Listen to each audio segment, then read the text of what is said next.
Going to call to order the regular meeting of the Anchorage Assembly for September 25th, 2012. Madam Chair, or Clerk, would you please do the roll call? Ms. Drummond. Here. Mr. Trainee. Here. Mr. Honeman. Here. Ms. Gray Jackson. Honored to be here. Mr. Hall. Here. Ms. Johnston. Here. Mr. Starr. Here. Mr. Trombley. Here. Ms. Ostiander. Patrick Flynn. Mr. Birch. Excused. You have a quorum. Thank you. Ms. Johnston, will you lead us in the Pledge of Allegiance? I pledge allegiance to the flag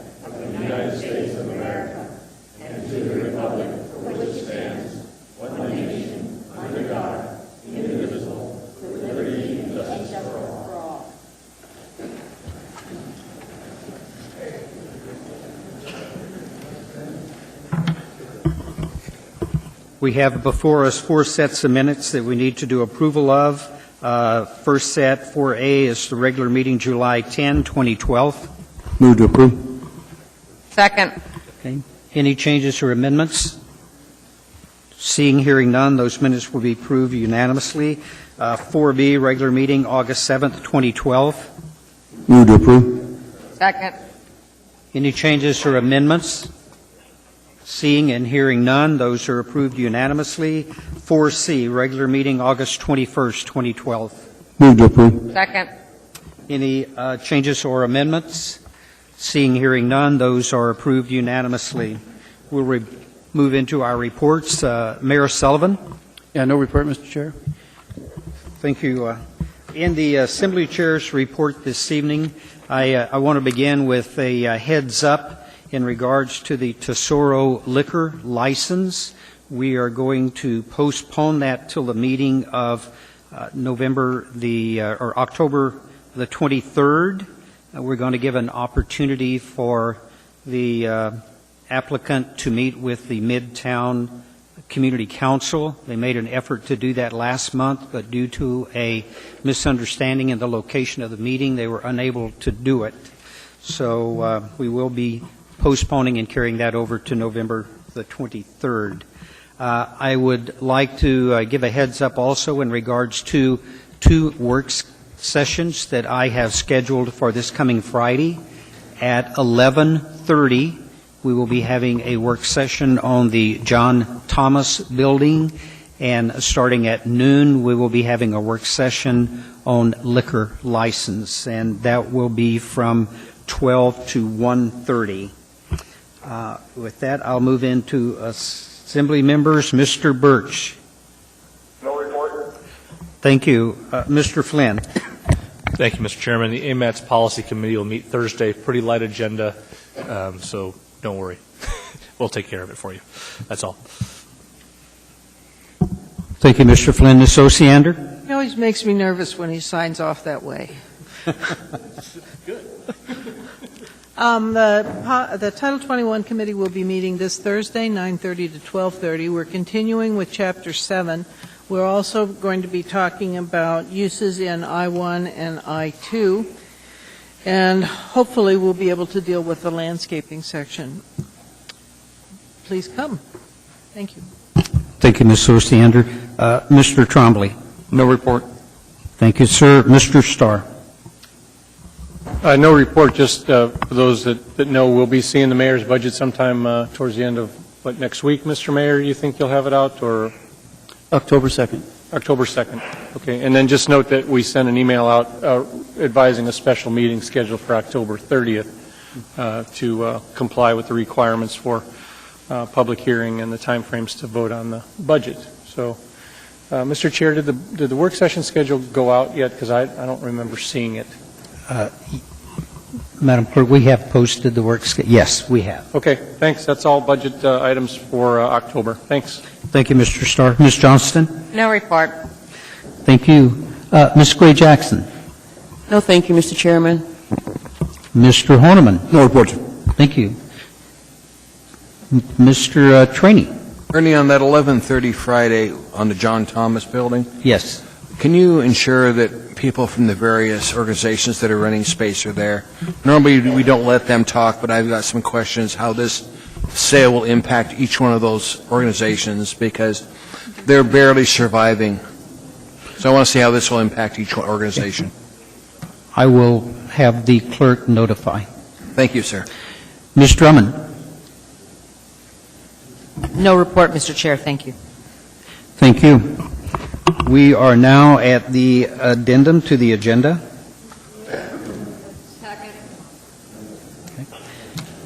Thank you. Mr. Chairman, Yes. if I may, I just wanted to get some clarity on the John Thomas Building Works work session. Did you say 11:30 to noon? Yes, ma'am. Is a half an hour going to be enough time? I've been assured by administration that that would be enough time for them to do the presentation. And questions from the Assembly? I just want to make sure Okay. that there's enough time for some discussion. That's all, Mr. Chairman. I have no problem changing that from 11 to 12 if the body feels that may be necessary. I believe that it is. I think a half an hour is just Okay. not enough time. Mr. Traney? Thank you, Mr. Chairman, I agree. It needs to Okay. be an hour. Well, then we will do 11 to 12. Thank you, sir. Thank you. I will now read the addendum to the agenda. We also have two laid on the table items for this evening. Under the consent agenda 9D 10 Assembly or AM 554 Assembly meeting scheduled January December 2013. We have 9D 11 Assembly Memorandum Number AM 555 amending the 2012 Assembly meeting schedule for October. We have 9D 12 AM 558, Sole Source Professional Service Contract with Sioux Arts RN to provide the Women, Infants, and Children Program Administration Services for the Municipality of Anchorage for the Department of Health and Human Services in the amount of $140,400. 9D 13, Assembly AM 559, Amendment Number 1, to the Black and Veatch Corporation contract for professional services to implement an enterprise resource planning ERP software solution for the Municipality of Anchorage Information Technology Department in the amount of $2,922,412. On the consent agenda this evening, I will not be reading F13 into the agenda from the addendum, and the reason for that is AO 2012-60 to reauthorize boards and commissions has already been introduced and is set for public hearing on October 9th, 2012. An S version of an ordinance is not a new item for introduction, and the body will note that the internal auditor has completed review of the boards and commissions, and these are presented as items 9E1 through 9E11 on the agenda. The minutes of tonight's meeting should instead reflect a note from the clerk's office that AO 2012-60S follows the recommendations of the internal auditor and will be included on the agenda for the October 9th, 2012 meeting, along with the supporting AM 557. Our timeline on the reauthorization and boards commissions require a long lead time between the introduction of the ordinance and public hearing to allow the internal auditor to complete his review of each board and commission. Early preparation of the S versions consistent with the audit findings is done to assist the reauthorization process. The reauthorization process will not be concluded until after public hearing on October 9th, 2012. For also on the addendum 13B3, ordinance number 62S1, an ordinance to the Anchorage Municipal Assembly amending Anchorage Municipal Code, Chapter 23.10, 2011, Anchorage Administrative Code, Section 104, permit requirements to provide the option to exempt single-family and two-family residential construction from plan review by the municipal building official for code compliance and building safety when a registered design professional designated by the permit applicant certifies the plans were reviewed and comply with applicable building codes, accepts responsibilities for plan review, code compliance, and building safety, and indemnifies the municipality subject to code requirements, and amending Section 2310, Table 3B, to establish a reduced permit fee. 13B4, Assembly Memorandum Number AM 556, and 13B5, a floor amendment to AO 62S1. We have with laid on the table AO number 96S, an ordinance of the Anchorage Municipal Assembly amending Anchorage Municipal Code Section 21.47.060 to extend primary and secondary frontage sign requirements for multiple-story buildings in non-residential districts to allow additional signage on each side of the building facing a major arterial. We also have AR number 2016 or 216S, a resolution of the Municipality of Anchorage appropriating State of Alaska grants in Senate Bill 160. That concludes the addendum and the laid on the table. I would take a motion to incorporate. Any items to be pulled? Mr. Birch? No items. Okay. Mr. Flynn? Thank you, Mr. Chairman. Item 9A for presentation. Could you repeat that, Mr. Flynn? Item 9 alpha for presentation. And I won't pull it, but I'll just note on item 9E13, more growth in the bed taxes. Hot dang. Thank you, Mr. Flynn. Ms. Osiander? 9 Delta 8, 9 Delta 9, 9E15.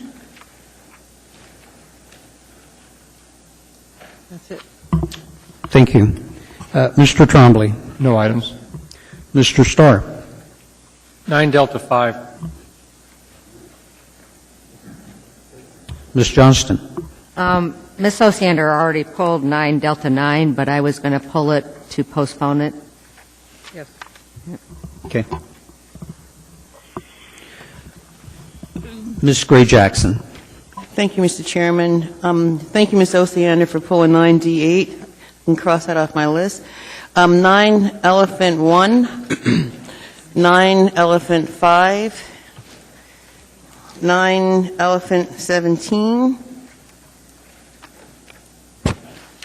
and that will do it. Thank you, Mr. Chairman. Thank you, Ms. Gray Jackson. Mr. Horniman?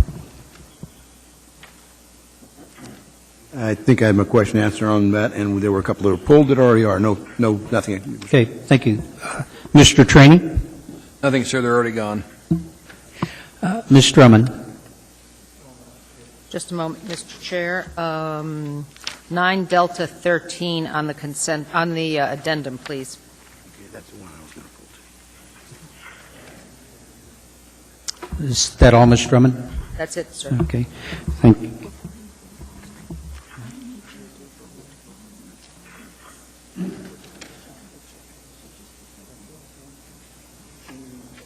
Oh, okay. I didn't call a vote on incorporation. Any objection to incorporation of the addendum? Seeing, hearing none, that's a unanimous vote. Okay, now we need a motion to approve the consent agenda unless the items that were pulled. So moved. Okay. Any objection? Seeing, hearing none, the consent agenda is approved less the items that we pulled. I will go through the items pulled once again. We have 9A1, 9D5, 9D8, 9D9, 9D13, 9E1, 9E5, 9E15, and 9E17. Have I missed anything?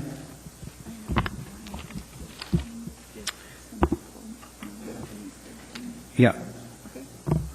Yep, I think I read that. 9E or D13, yes.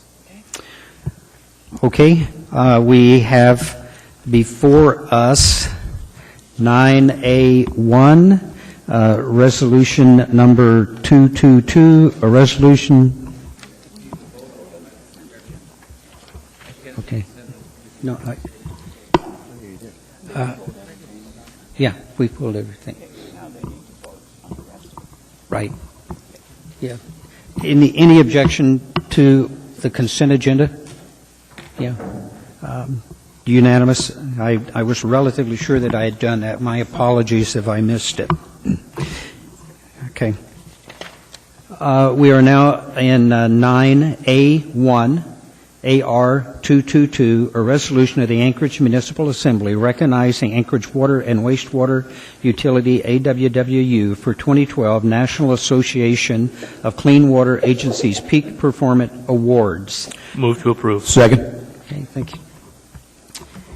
Mr. Flynn, your reading. Yes, Mr. Chairman, thank you.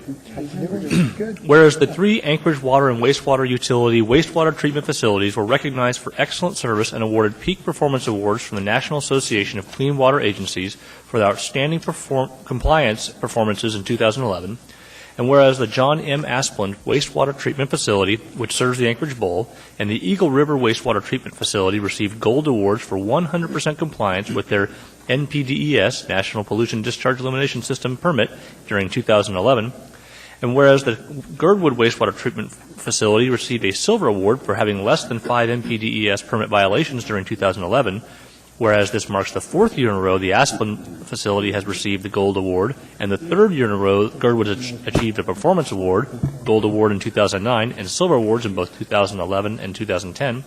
And whereas these awards recognize the utility's commitment to the environment and employee dedication to excellence in operation, now, therefore, the Anchorage Municipal Assembly hereby resolves the Anchorage Water and Wastewater Utility be recognized for receiving the prestigious NACWA Peak Performance Awards in performance to improve delivery of services to our citizens and advance the municipality of Anchorage to a new standard of excellence. Passed and approved by the Anchorage Assembly in this day of September. Thank you. Thank you very much. I'm Brett Jokola. I'd like to introduce Richard Steckel. Richard is the Treatment Division Director for AWW, and all the plant superintendents work for Richard. I'd like to point out that most of our guys are out in the field working right now, so we had to bring the big guns in. But I'd also like to point out that in the event of a record storm in Girdwood this last weekend, we were able to provide complete service and treat every drop of water that came into the plant. So I think that speaks volumes for what our guys can do in the field under Richard's direction. So thank you all very much. Thank you.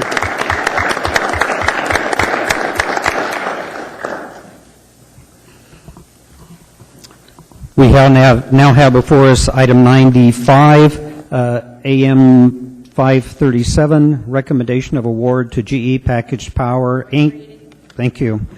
This item is before us. Who? I did move to approve. Okay. Okay, Mr. Starr. Mr. Posey, I have a question about the timeline on acceptance of the units in relation to the contract for actually installing the units.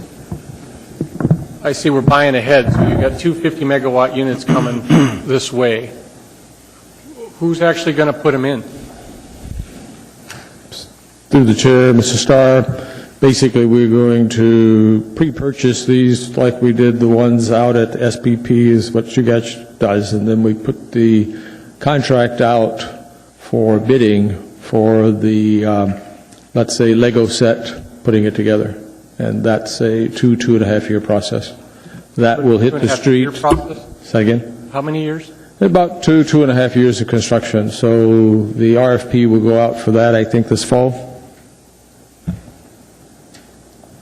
And selection sometime before mid next year, and that will kick this off. We have to, when buying these GE engines, before they lay the first piece of metal down, you have to start paying for it, and it takes them almost 2 years to build.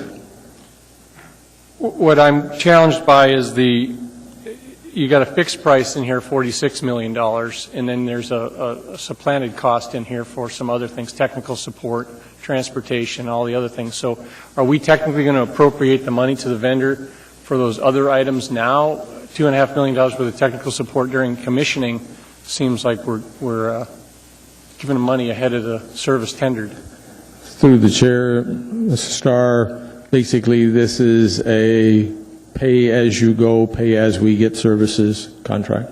So what does that mean then in terms of that? Do we pay when we get the turbines delivered? Yes. So we don't actually write the $54 million check?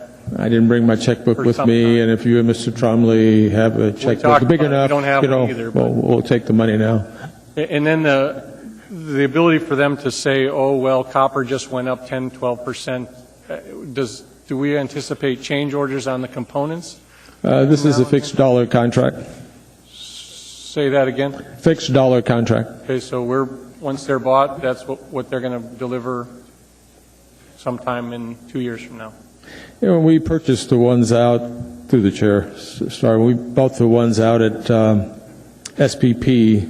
We bought them in advance, a little bit earlier than this, and I was a little worried about getting them so early, but I knew that sometimes you make an opportunity to make money.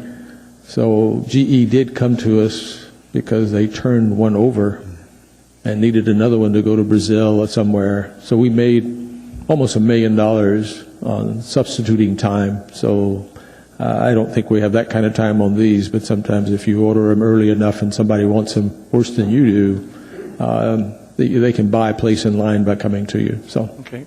Mr. Chair, if I could just add a little more. This is a lot of money, so I thought I'd just do diligence. You talk in the contract memos to us here about the preparation of the other plants being in warm storage and ready to go when we start to flip the switch on the new plants. Why give us that kind of information now? Isn't that going to be more appropriate when you start letting the construction contracts? How does GE play into keeping, I think, what you call units 5, 6, and 7 in warm storage ready to go in case they don't perform? What's the purpose of giving us that backup plan now? Well, it's through the chair, Mr. Starr. You have what's called in the industry, and a lot of industries, the bathtub effect. When you buy new equipment, if you're going to have any problems with it, it's at the beginning, and then your chances of having problems, major problems with them, go almost to zero for 15, 20 years before you start doing heavy maintenance again on them. But the same thing, old equipment. Don't we get a warranty from GE on the fact that, it looks like you're asking us to preserve extra money in case GE doesn't perform? That's what I'm getting at, is why would we be inclined to carry the plant staffing and all that if GE's supposed to perform? Through the chair, Mr. Starr, our purpose is that we have 9999 reliability. The only way you can achieve that is having backup equipment capable of being turned on when you have problems or when you do maintenance. When you turn these units around, you do maintenance on them, you basically have to have something because you can't go to the lower 48 and buy power. So basically keeping 5, 6, 7 ready to go, more 6, 7 ready to go is more in line with when we do maintenance, but more importantly, in the middle of the winter, something goes wrong with the gas line or we lose gas pressure, we alone have the ability to run those 3 units or 2 units on diesel. And so we plan to keep those ready to go 2025, 2027 till the next generation of whatever comes along. Yeah. Well, I'm just looking at the $2.5 million that we have for technical support that we're paying them, and so You know, if we flip the switch and they don't work, you know, we have to recourse back to the vendor. That's all, and we don't need to talk about it now. It's kind of why I put it in. One more question, Mr. Chairman, if that's okay. Yes. The land clearings occurred over there, and prior to that, there was several larger transformers or distribution transformers that were bermed and baled because of hazmat. Where did they go? I think, Bart, did we send all of them? We scrapped both of those out. We basically kept them for the same reason that we talked about, 6, 7. When you buy new transformers, you keep the old one around until because if they're made in Brazil, they're made in China, or made wherever, you want to make sure that the one that they delivered works and works. I get it. We have some materials that ML&P has shipped out of state for long-term hazmat storage, and I didn't know if we were adding to our pile or we have something else going on. So if it didn't go that route, then I'm happy with the answer. Through the chair, Mr. Starr, basically we are a PCB-free organization for major pieces of equipment, and that we scrapped out for the copper, the steel. Okay. And then change orders. Can we talk about that in the future? We're buying some stuff. You gave me some good answers about what GE's performance levels are, but you know the project is expensive. Are we already seeing prime in the pump for change orders or not?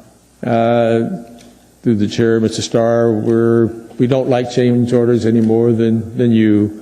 And we think the crew that we have on board to help us with this contract, IEC, is doing an exceptional job of making sure we have the parameters there for what it takes to do a great project.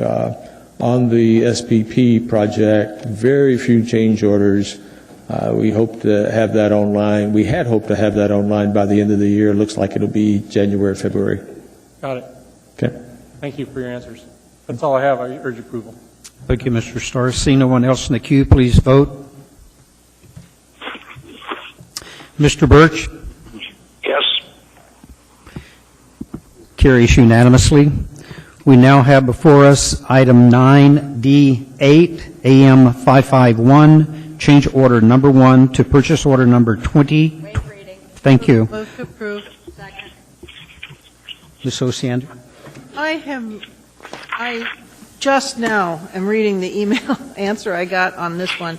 I've been trying to keep track of the costs, and since I just finally got it about 30 seconds ago, my read of this initially is that this exceeds the amount that we anticipated spending. Is that because you've got listed here committed $100,000 on the professional services? In May of 2012, when we provided a IT status report, we had indicated and we had forecast at that time that we had anticipated to spend just under $1 million. With this particular contract and the help and the assistance that we need for staff augmentation and to improve some of the Kronos functionality, we are requesting additional funds, which would bring the total to $1.1 million from approximately $1 million in terms of what was presented in May. Okay. So the sheet that I just got on email shows a total of $1,107,551. That is correct. And you're still within that, and you're comfortable you can stay within that? Two questions there. Yeah. I would like to say yes. I'm comfortable. I would like you to say yes. It's really difficult because this is an extremely complicated project. We have made a significant amount of progress over the last month in regard to getting some of the reconfiguration completed. This contract also will have a vendor build the SAP to Kronos interface. And so we'll have one contractor working on both improving the current timekeeping product as well as working on the interface. And I'd like to say I'm confident. I am as of this moment, but you just never know what would present itself as a problem. So at this time, do you see any need to change the anticipated total cost? At this point in time, I do not. Okay. Thank you. Thank you. Seeing no one else in the queue, please vote.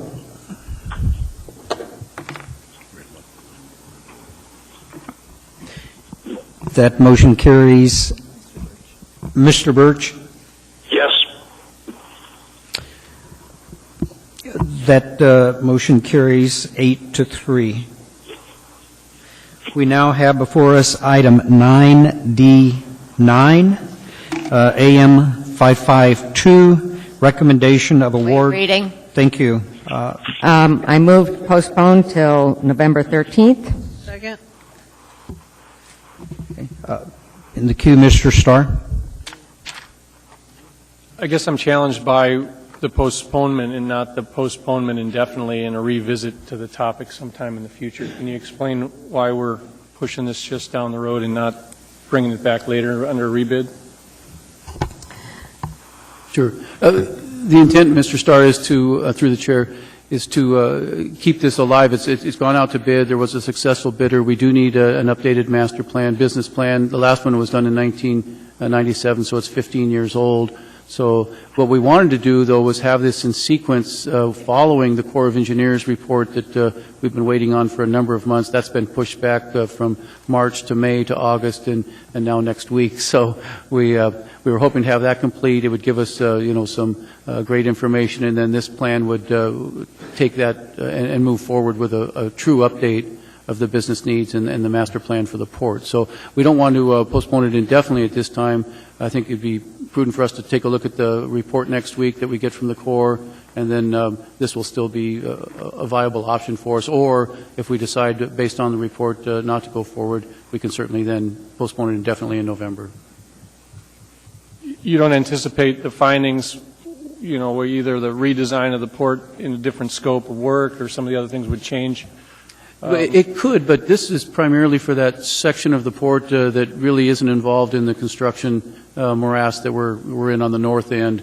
We have an awful lot of acreage both to the east and the south of the port that is all part of our footprint, and that's part of the main goal of this particular master plan. So they'll work in conjunction, but also quite a bit separately. Okay. Thanks for the answers. You bet. Mr. Trainee. Sorry, Mr. Mayor, what's the problem of us just postponing this indefinitely, and then you guys rework it and bring it back to us again? Well, we went through a very complicated bid process. There was a successful bidder. To just throw all that work away really doesn't make sense, and then have to rebid the whole project again. So it just really makes sense just to postpone it until we get the Corps of Engineers report next week. Because I'd heard some message that you guys were going to move to postpone it indefinitely, and you talked to me earlier about that, Mr. Chairman, so I'm just trying to figure out what happened in the interim. Well, that was never our intent, sir. Thank you, Mr. Mayor. Okay. See no one else in the queue, please vote. Mr. Birch? Yes. That motion carries unanimously. We now have before us 9D13, AM 559, Amendment number 1 to Black & Veatch Corporation, contract for professional services to implement an enterprise resource planning software solution for the municipality of Anchorage Information Technology Department in the amount of $2,922,412. Ms. Osiander? I didn't pull this one, but Yep. Ms. Drummond pulled it. I do have a question about it, though. Okay. You want to go ahead, Ms. Drummond, or should I? It's quite all right, Ms. Osiander. I believe we both have the same concerns on this issue. This is a similar question. I'm looking at the chart that you gave us on the total cost for the enterprise resource planning.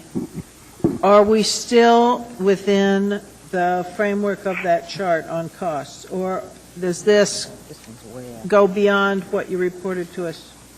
Through the chair, the bottom line total is the same as what we had estimated in May of 2012. Okay. Okay, and so the only change is today we are requesting you to approve the contract change order for Black & Veatch. You did approve the funding for that in May, and so this is just the contract amendment associated with it. And then additionally, we've just moved the dollars around in regard to the total in terms of how we expect things to be spent going forward. Okay, so you're still within the 15.7 forecast. That is correct. Are you comfortable with the 15.7 forecast still? I am as of today. Okay. No, I'm not trying, I want you to understand that we are working very, very hard to manage a very, very complicated project, and it is extremely difficult to do this. And we are working really hard, and this is the number as of today. I understand. It's just, I think a lot of us remember PeopleSoft, and we just want to be really sure, and I'm going to try to print these out and keep them in my notebook on the cost sheets. Trust me, I feel the difficulty associated with this. Okay. Thank you. Mr. Drummond, did you, Thank you, Mr. Chair. I have similar concerns. I remember the black hole of PeopleSoft having money poured into it in the 90s, and we didn't end up any better than this. I'm just concerned about this. Thank you. Ms. Gray-Jackson? Thank you, Mr. Chairman.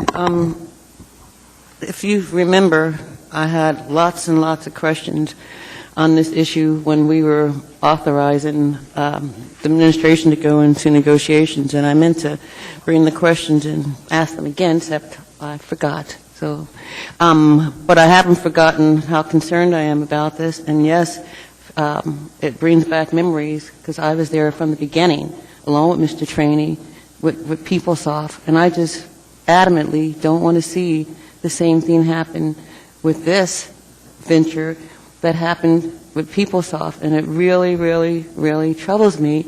And I guess the one question I have is, you were going to negotiate a better price with Black & Veatch, and this was the best you could come up with, I'm assuming. Yes. Thank you, Mr. Chairman. Thank you, Ms. Gray-Jackson. Mr. Starr? Well, I'm still optimistic that we need to do this, and I'm happy that you've given us some clear answers, and I did get clear answers to some of that. What I see on one of your pages here for your answers to some of the reason for the increased expenses is where it references opportunities to improve processes beyond the original scope. And I guess I could ask it offline, but it's helpful to have the information.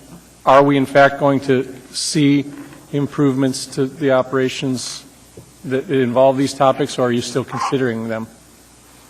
The changes to the organization through the chair are very transformational as a result of implementing the SAP ERP. Today, many of our business processes are manual, paper-based, and archaic. And once we implement SAP, the processes will be automated and workflow-based and largely paperless. I get that, and I know that emanated from when the department heads started to see the opportunities available to them. They said, hey, us too, and, you see, for example, the APD inventory and stockroom operations, for example, now. Is that a module or a custom portion to the program that we'll start to see initially rolled out in that example, or are we still considering it? Specifically, the AP storage room, in regard to tracking that inventory, I do not believe that is in our initial scope. And in an expanded question, I thought I read somewhere that some of the opportunities that we were going to gain with our utilities and other owned entities, AWU and ML&P, were some of that, and I didn't see the expanded scope as it relates to those entities in your answer. Did I miss it? AWU and ML&P will be fully integrated in with SAP, and we will be operating on one single chart of accounts, which will be a significant benefit in regard to transparency. Additionally, we will have one ERP versus many, which will save costs. Sure, I saw that as your answer, and is that part of this request here through the expansion with the contractor? A small component of it relates to some additional functionality for the utilities. Great. Well, thank you for managing it. Appreciate it. Mr. Chair, if I could augment a bit too? Over here.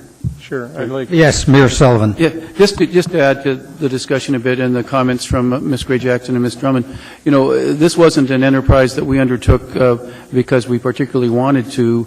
We had to. The previous administration failed to maintain the licenses of PeopleSoft, rendering it obsolete. So we had to embark on a new ERP program, And in doing so, we went out to bid and selected the top firm in the world for this kind of product, and it is very, very difficult.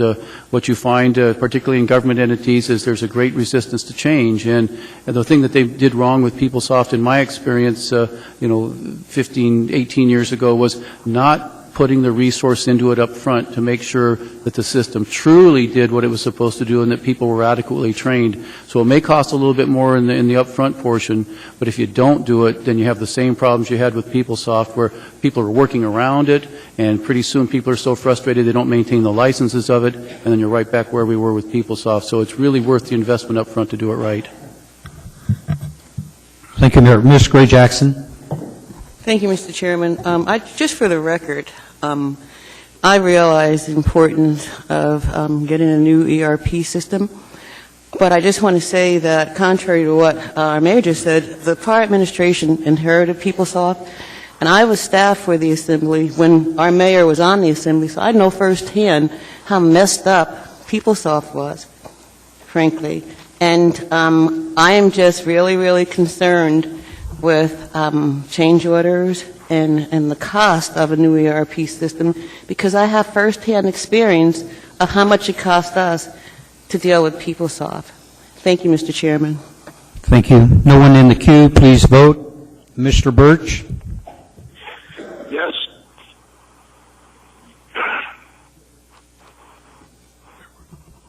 That carries 8-3.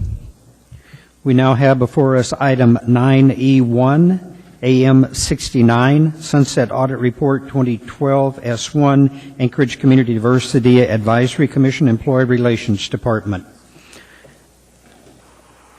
Who pulled that one? Second. Ms. Gray Jackson.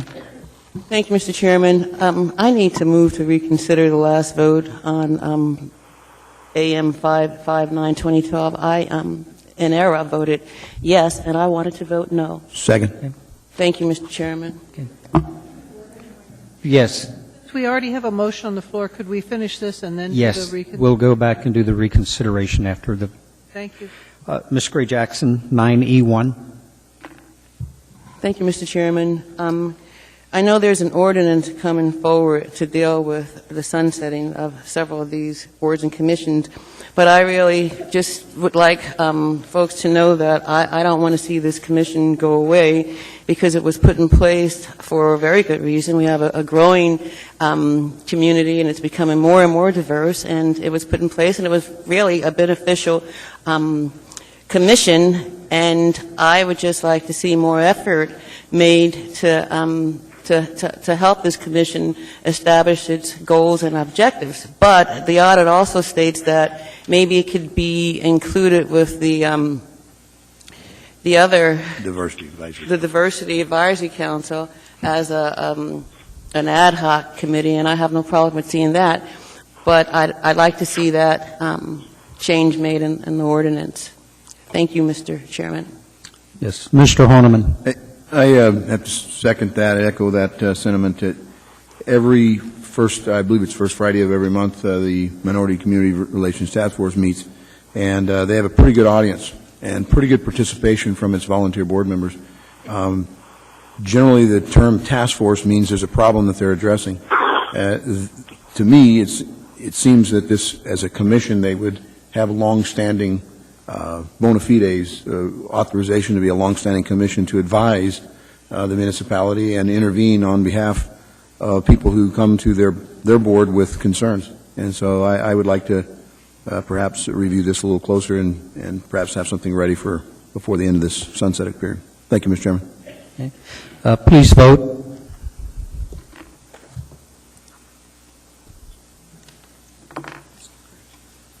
Mr. Birch? Yes. That motion carries 10-1. We now have, Ms. Gray Jackson, would you like to remake your motion? Thank you, Mr. Chairman. I move to reconsider AM 559 2012. Second. Any opposed? Any objection?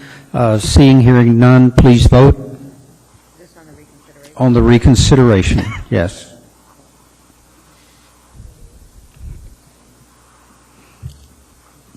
No, this, yeah.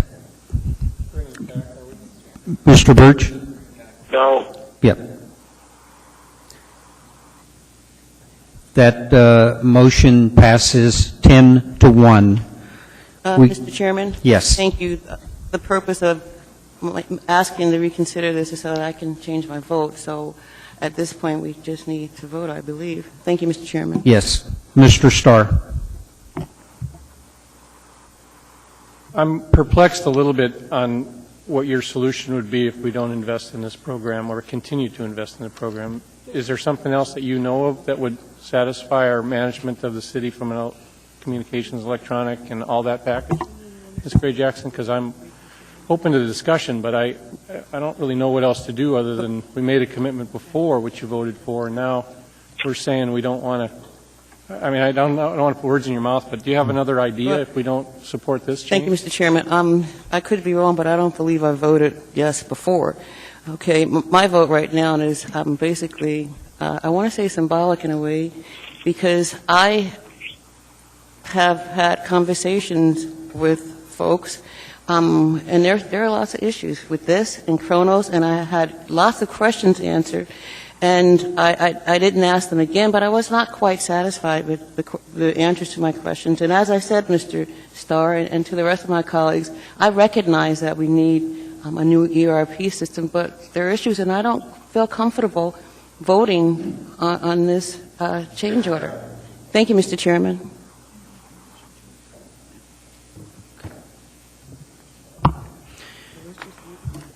Okay, clerk tells me at this point we need a motion to approve. Move to approve. Second. Okay. Please, all in favor? Yeah, yes, vote. Please vote. Thank you, Mr. Chairman. Mr. Birch? Yes. Okay. That motion carries 7-4.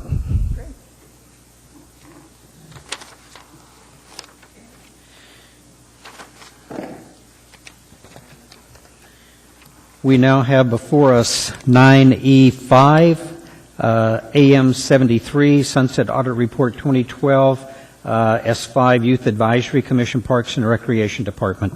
Move to accept. Second. Ms. Gray-Jackson. Thank you, Mr. Chairman. This is another commission that I really hate to see go away because, in my opinion, this commission it's an avenue for our youth to gain some leadership skills and have a place within this community at the board and commission level. And that's why it was established in the first place. And I'd just like to see some more effort put towards finding youth who are willing to serve on this commission, because I think that with all the youth in this community, there are youth out there that would like to be empowered to make a difference. Thank you, Mr. Chairman. Thank you. Ms. Drummond. Thank you, Mr. Chair. I have similar concerns. I'm not certain of what kinds of efforts the administration has made to fill these board seats. My experience on the school board tells us that there are thousands of young people who are interested in working on something like this, and I'd be very surprised if we couldn't put a little effort into it and not fill the seats on this board, and including the Adult Advisory Commission. Perhaps the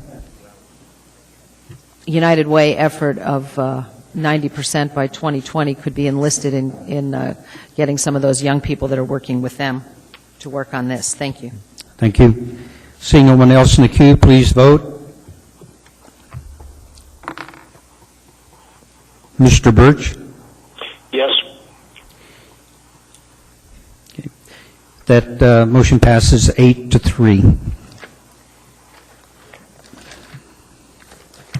We now have before us 9E15, AM 88, first and second quarter public facility financial statements. Move to accept.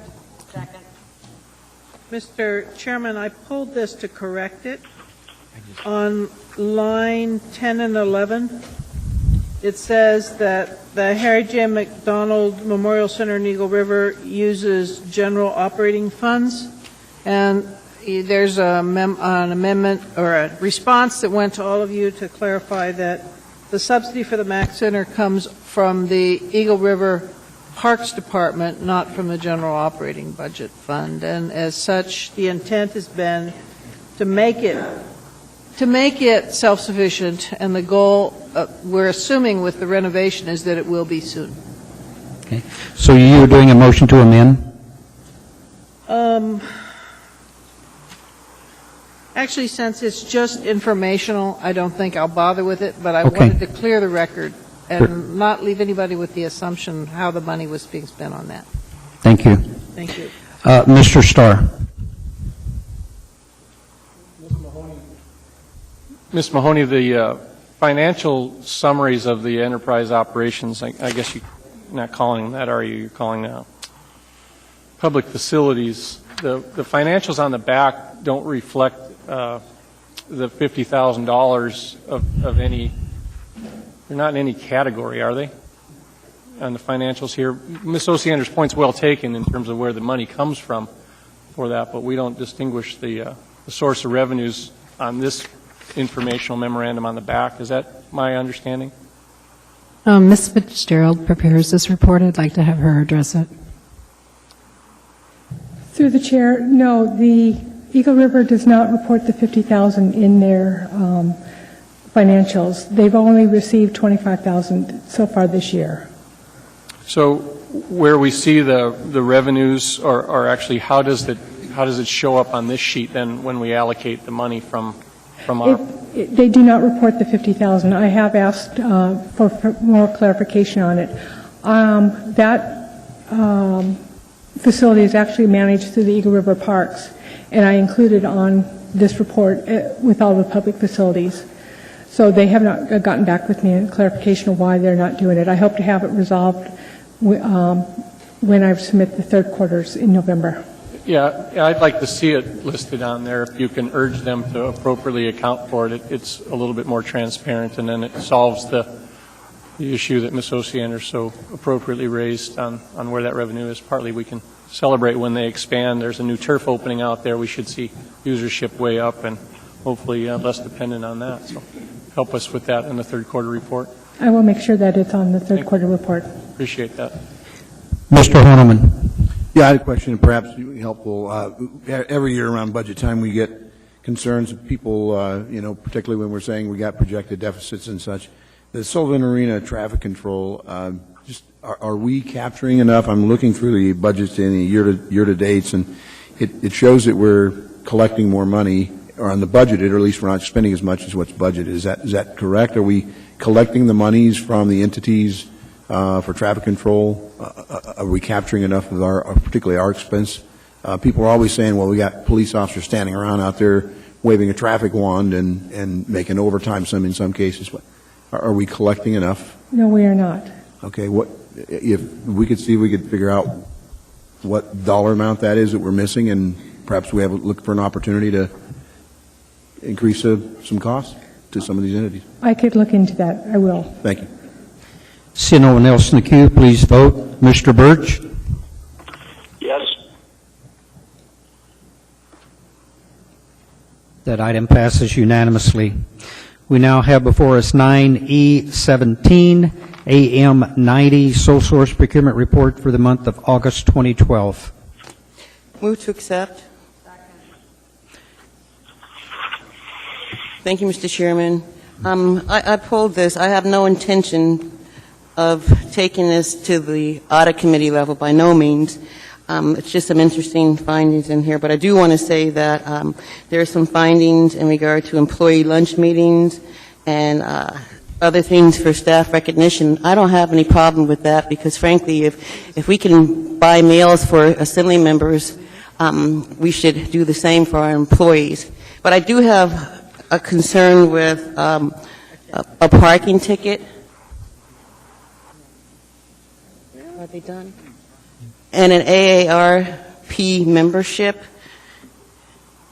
Oh, it's in the audit. If maybe somebody could answer that concern for me.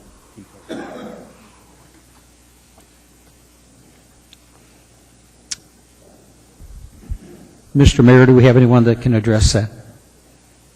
No, not anticipating that question, but if you want to email us what your question is, we can get you an answer. Thank you, Mr. Mayor. I'll do that. Thank you, Mr. Chairman. Thank you.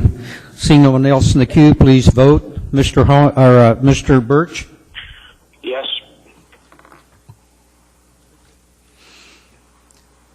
That motion carries unanimously. That completes our consent agenda.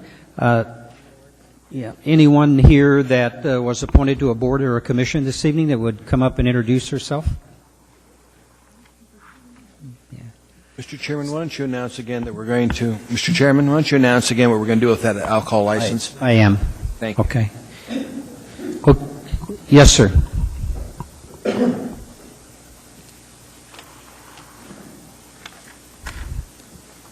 Hi, good evening. I'm being appointed to the Upper O'Malley LRSA board. Okay. Well, Ernest Daniels is my name. thank you. We appreciate your service very much. Thank you. Okay, we're going to break for our dinner, but I want to once again make clear that the Tesoro liquor license is going to be postponed until the meeting of November 23rd in order for a meeting to take place with the Midtown Community Council and the applicant. We will open public testimony this evening, but it will be continued, the public testimony as well, Mr. to the Chairman, next you mean meeting. October, November? I mean October. I'm sorry. Thank you, Mr. Craney. Thank you. Okay, we're going to break for our dinner break.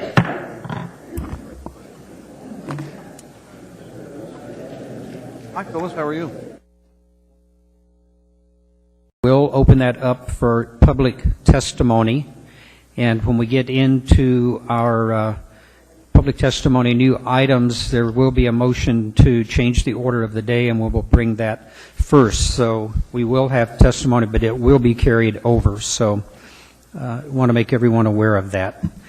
We now have before us item 11A, AM number 518, and amendment number 3 to vendor contract number 25 HLBO 15 to provide for the continuation of a lease for the Bering Street Maintenance Facility with JLS Properties.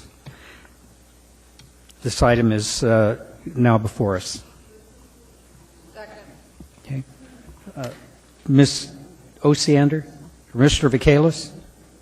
Yes, sir. I would request that this be postponed or at least continued until the next meeting, please.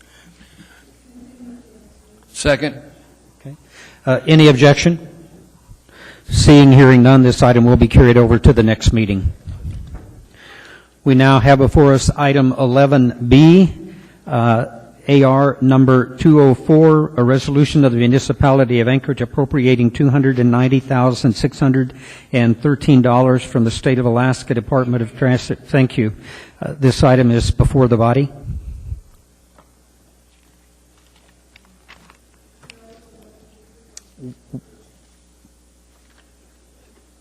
Do we have a motion on the floor? Okay. Anyone comment?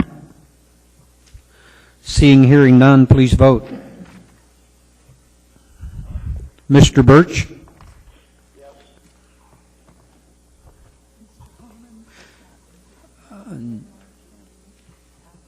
Yes.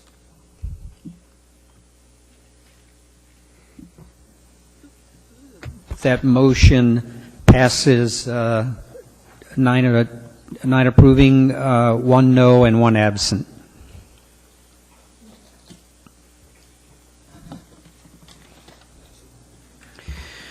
We now have before us item 13A, AO number 88, an ordinance of the Anchorage Municipal Assembly to repeal Anchorage Municipal Code Section 8.75.180 and delete 8.75.180 from the fine schedule under AMC 14.60.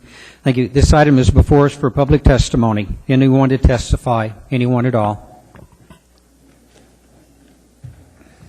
Good evening, Assembly Chair Hall. If I might, I have 2 documents I'd like to distribute to the Assembly through the clerk. Okay, if you would introduce yourself and spell your name. My name is Jeffrey Mittman, M-I-T-T-M-A-N. I'm the Executive Director of the ACLU of Alaska. Thank you.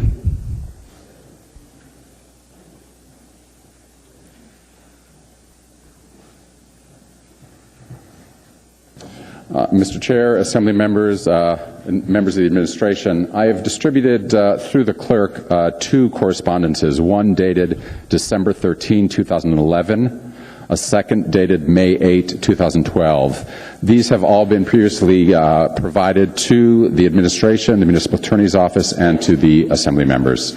To be clear, the ordinance as passed by the Assembly was never commented on initially by the ACLU. There was some misunderstanding and misinformation that was provided inadvertently. That misinformation was cleared up. These 2 correspondences clearly set forth the ACLU position. While this ordinance is in some respects similar to an ordinance that was passed in Seattle, Washington State, there are significant differences. As stated clearly in both these correspondences, while a court may or may not deem all portions of the ordinance unconstitutional, let me be very clear. There are provisions in here that we believe any court would find unconstitutional. Let me draw your attention to one portion in particular. For example, as passed in the ordinance that is before you for repeal, there is what's called a commercial speech exception, or what I call the iPhone exception.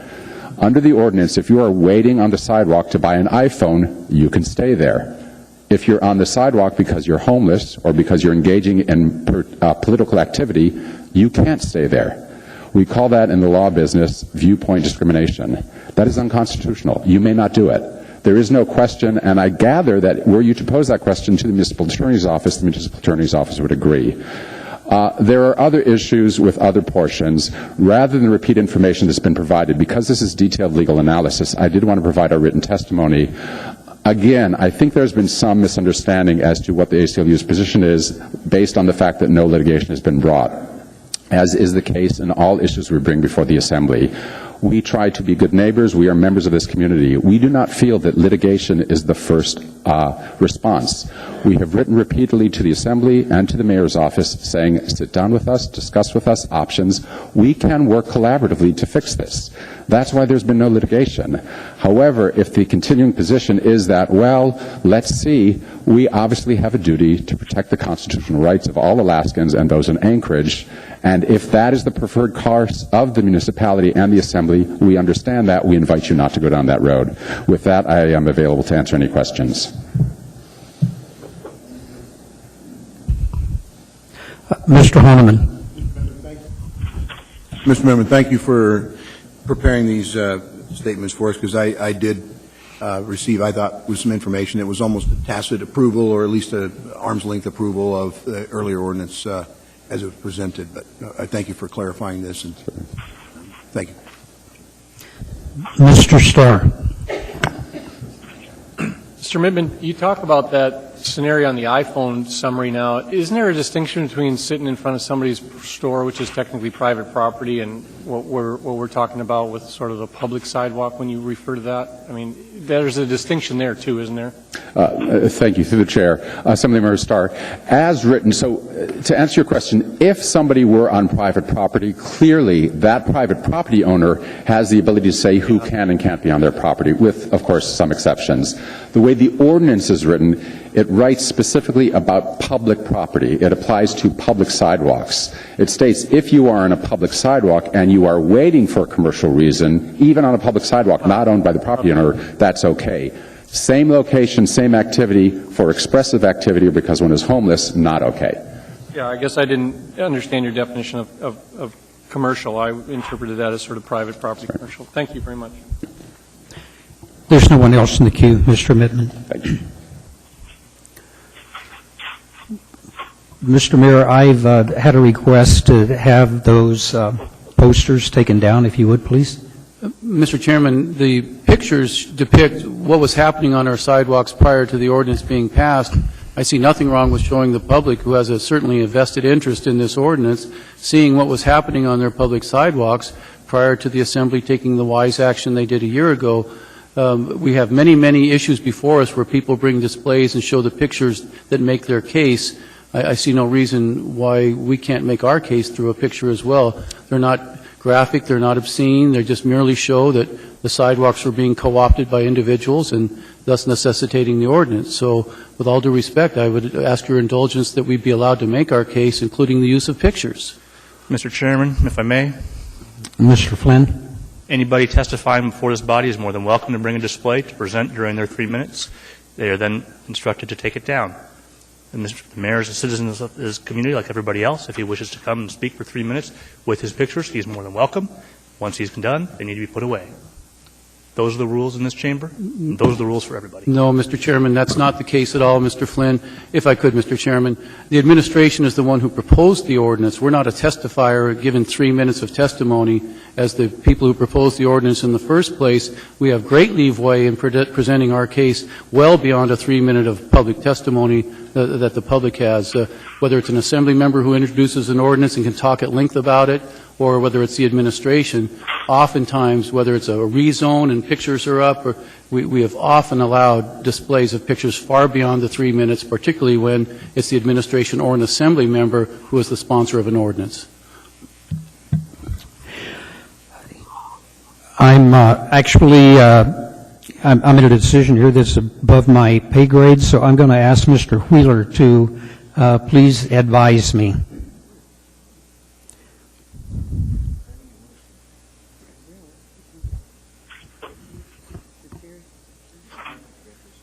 Mr. Chairman,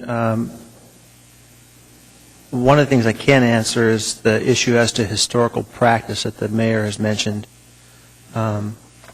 Without regard to what the historical practice has been, it's my understanding that the Assembly chambers is under the control of the Assembly, and the Assembly chair then controls the space. If the historical practice has been as the mayor indicates, that may change the answer, but I believe it's within your discretion to control the space as you see fit. Mr. Wheeler, I appreciate that you bounced that right back into my court.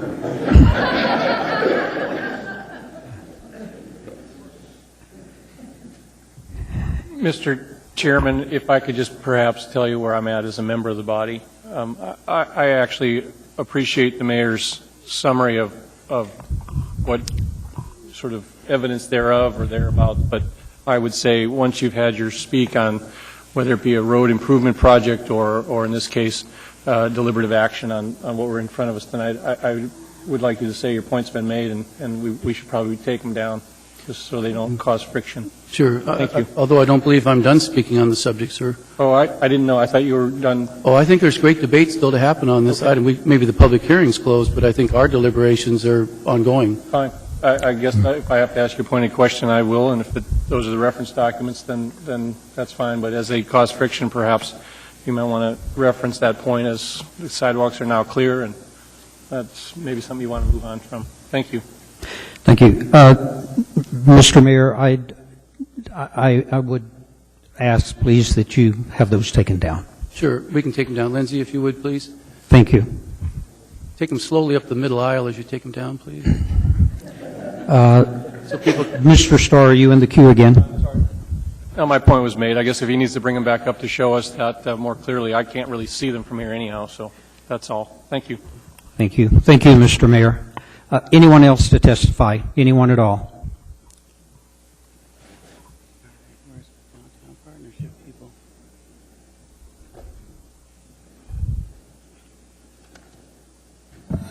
Mr. Chairman, my name is Tom McGrath. I wasn't really planning on testifying, so I don't have anything prepared, but I really have to applaud the mayor for protecting the public. I live downtown. I walk downtown in the evenings for dinner with my wife. One night we did walk by the corner of 6th and G. Me and my wife were talked to by the people. It wasn't just one person on the corner, it was a group of people smoking marijuana and just making a terrible mess. And, they might have rights, but we have rights too. And where one person's rights stops, another one starts. And if you won't protect me and my wife and everybody else in this town from people that are abusing us, then something's really wrong. So I applaud the mayor for bringing this forward, and maybe the language isn't exactly right, but let's not just take the ordinance off the table. Let's fix it if there's a problem with it, but let's not let people harm the good citizens of Anchorage because they think that they should be able to use our resources any way they see fit. Thank you. Thank you. There are no questions. Anyone else to testify?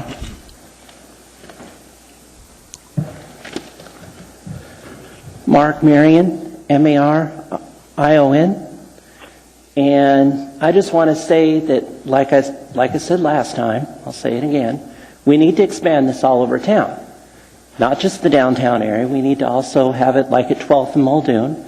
And last month, we had a panhandler who was holding the sign, this is a public safety hazard, is what it is. You know, we need to start ticketing these panhandlers.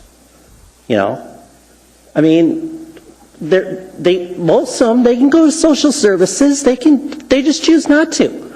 And then all of a sudden we got first responders going out to they go to the liquor store or whatever they're doing out there. They go to the liquor store, the next thing you know, we're taking them to CSP or something. So this is like a complete public safety hazard. So we need to do something about this and expand it completely all over town. So let's leave it as it is. And as far as those pictures over there, that's reality. Let's not listen to the ACLU. Tell them to go to San Francisco or something. Thank you. Anyone else to testify? Hi guys, my name's Tim Pearson. I think as an amateur photographer, I could honestly take both of those pictures. I could have taken them both 2 years ago. I can go take both of those pictures tomorrow. So I don't really think they have any bearing on the issue at hand. You can always find a picture to support whatever message you want to convey anytime, any place. I'll just ask you to think about the fact that this problem is directed, for the most part, towards homeless people. Homeless people, they don't have a home where they can go and sit in their living room, their comfortable chair, and watch the mayor on TV. They don't have that place. If they can't sit on the sidewalk, where would you have them sit? In the ditch? Thank you. Thank you. Anyone else to testify? Anyone at all?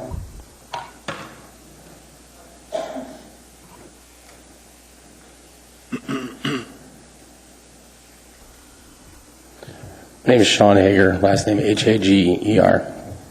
After reading the ordinance, I've been following this in the media here recently quite a bit. My question kind of is what's the repercussion for being found laying on a sidewalk? I mean, that's one thing that I don't read anywhere in this. Is this a crime that's going to be an arrestable offense? And if so, if we're arresting these people, we're slowing down our judicial system at the same time. And it's overcrowding our prisons, which we've, in recent time, just went through a huge overflow of trying to bring prisoners back from other states because we didn't have the capability to house the prisoners which we have within our own state. Also, in regards to that, I have to agree with some of the people who've testified today. Why is this such an issue for just downtown? Is that because that's where people with money travel daily? I mean, why is this not a problem for some of our Fairview and Mountain View areas here in the Anchorage Bowl area or Hillside? I mean, once it becomes a law, that problem is only going to move from that section to another section of the city. So with that being said, I think it needs to be evaluated and it needs to be looked at that it's either something that's either citywide or it's a problem that we're going to overlook, not just look at for the rich. Thank you. Just a moment. Mayor Sullivan. Yes, thank you. Thank you for coming to testify. Did you follow this ordinance last year when it was first passed? I didn't follow it as closely as I have in most recent months, no. Okay. Well, the reason I ask is that there's a couple of things that you brought up that I'd love to clarify. First and foremost, the way that it remains constitutional is by being narrowly construed to an area of town that is your highest pedestrian traffic area. Other jurisdictions tried to make it citywide, like Los Angeles, and they didn't prevail in court. The courts threw it out, saying it's too broad, too expansive. The law that ours is based on is the Seattle ordinance, which did stand muster at the Ninth Circuit Court of Appeals because it was more narrowly construed to just those really high traffic areas. You try and make it too broad. And then the other point was it's not a penalty that sends you to jail. It's a civil thing. But the first step is the police actually ask you to move along. It's a two-part process, and for the most part, that works. You know, They see that, you're basically co-opting a sidewalk into your personal habitat and you're asked to move along. People do move along, and then if not, you can be given a ticket, but you're not going to be crowding prisons. Understood then. Thank you. Thank you. Just a moment. Mr. Horniman? Sure, right here. Yeah, thank you for coming and testifying. And I can tell you that even that picture that was shown there earlier, I don't know if you got a chance to look at it, but there isn't a problem in downtown as much as I've seen along the bike trails and public ways where you're accessing, particularly in higher speed platforms like rollerblades or skateboards or bicycles, riding along there, problematic. And again, it becomes an issue of where do you put your priorities? And I think you asked that question. Where do we put our priorities? I can tell you that, when there's an event going on, there's a couple of blocks downtown, it's pretty busy. In the summertime, the tourism fills up. Downtown streets are pretty busy. But I can tell you that in Fairview and Spenard and Mountain View and Muldoon, there's a lot of people walking along those sidewalks, and they're concerned. As much over there is downtown. So.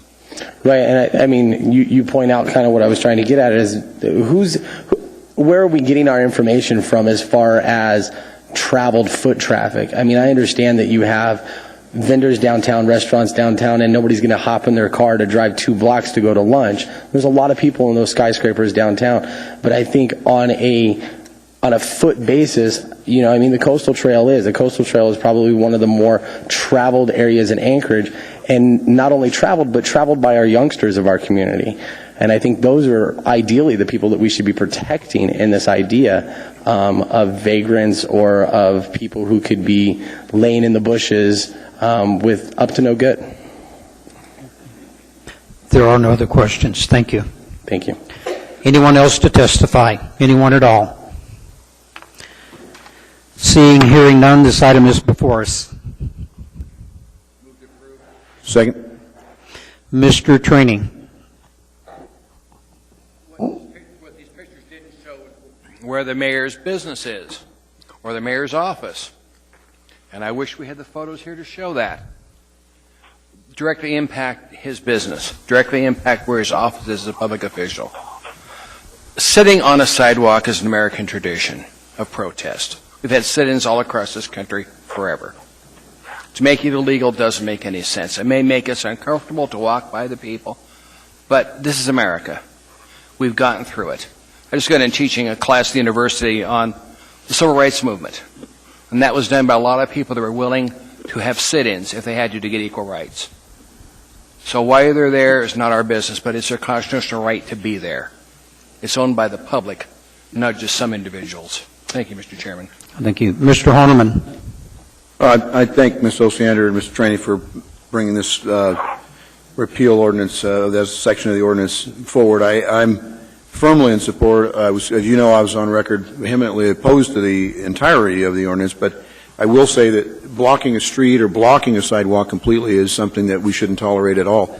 Definition of co-opting a public space is a bit subjective, I think, fairly loosely interpreted. And frankly, we had a gentleman who had signs. They weren't documented or prepared at Kinko's or some professional print shop, but he was simply protesting some actions taken by his government. And I'll be the first to admit, I had 3 conversations with him trying to get him to move so we could have a meeting to talk about his concerns. And I find it shocking then, as I do now, that apparently the administration, or at least this mayor, didn't have that compulsion to go down and do. I think that would have ended that issue, and we wouldn't have needed to go this direction.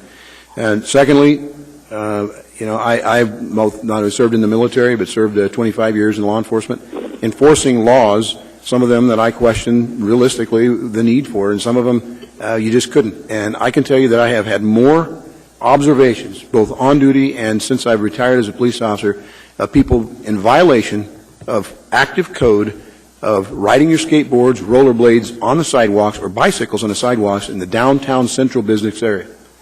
Much more. Too numerous to even give you the quantitative number.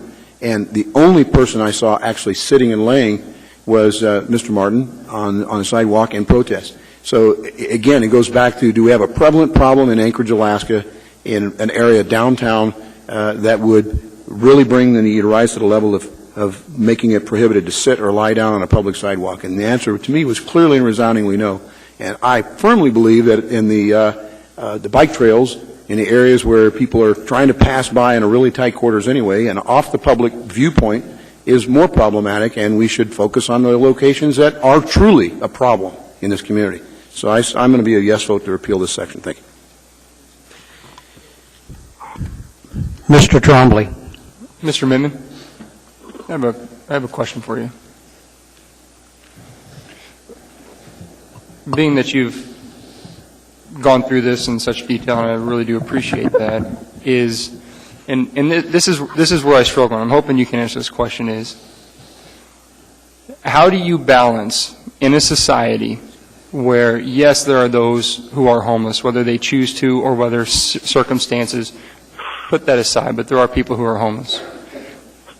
In your mind, how do you balance out an individual's right to sleep on a public sidewalk, which means it belongs to everybody, versus an individual who has the right to walk on that same section of sidewalk?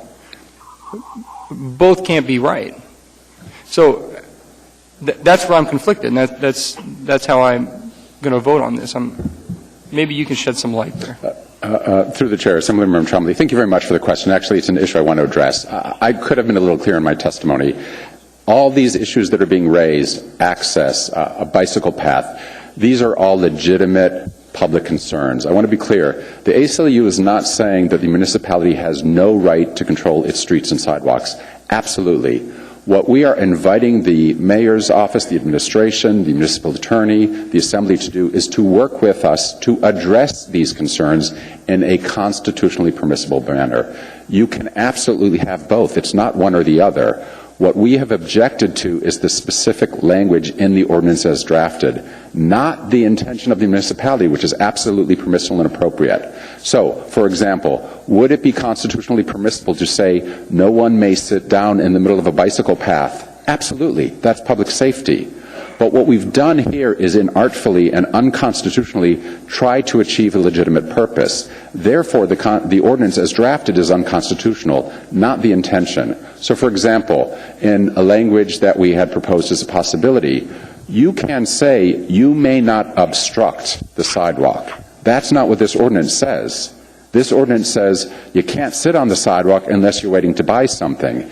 If it said you may not obstruct the sidewalk so that a pedestrian has to go walk in the street, that's a safety violation, absolutely permissible. So what we are saying is there are ways to accomplish the goals. That's why we have repeatedly invited the administration, the assembly, to work with us. We can come up with a solution.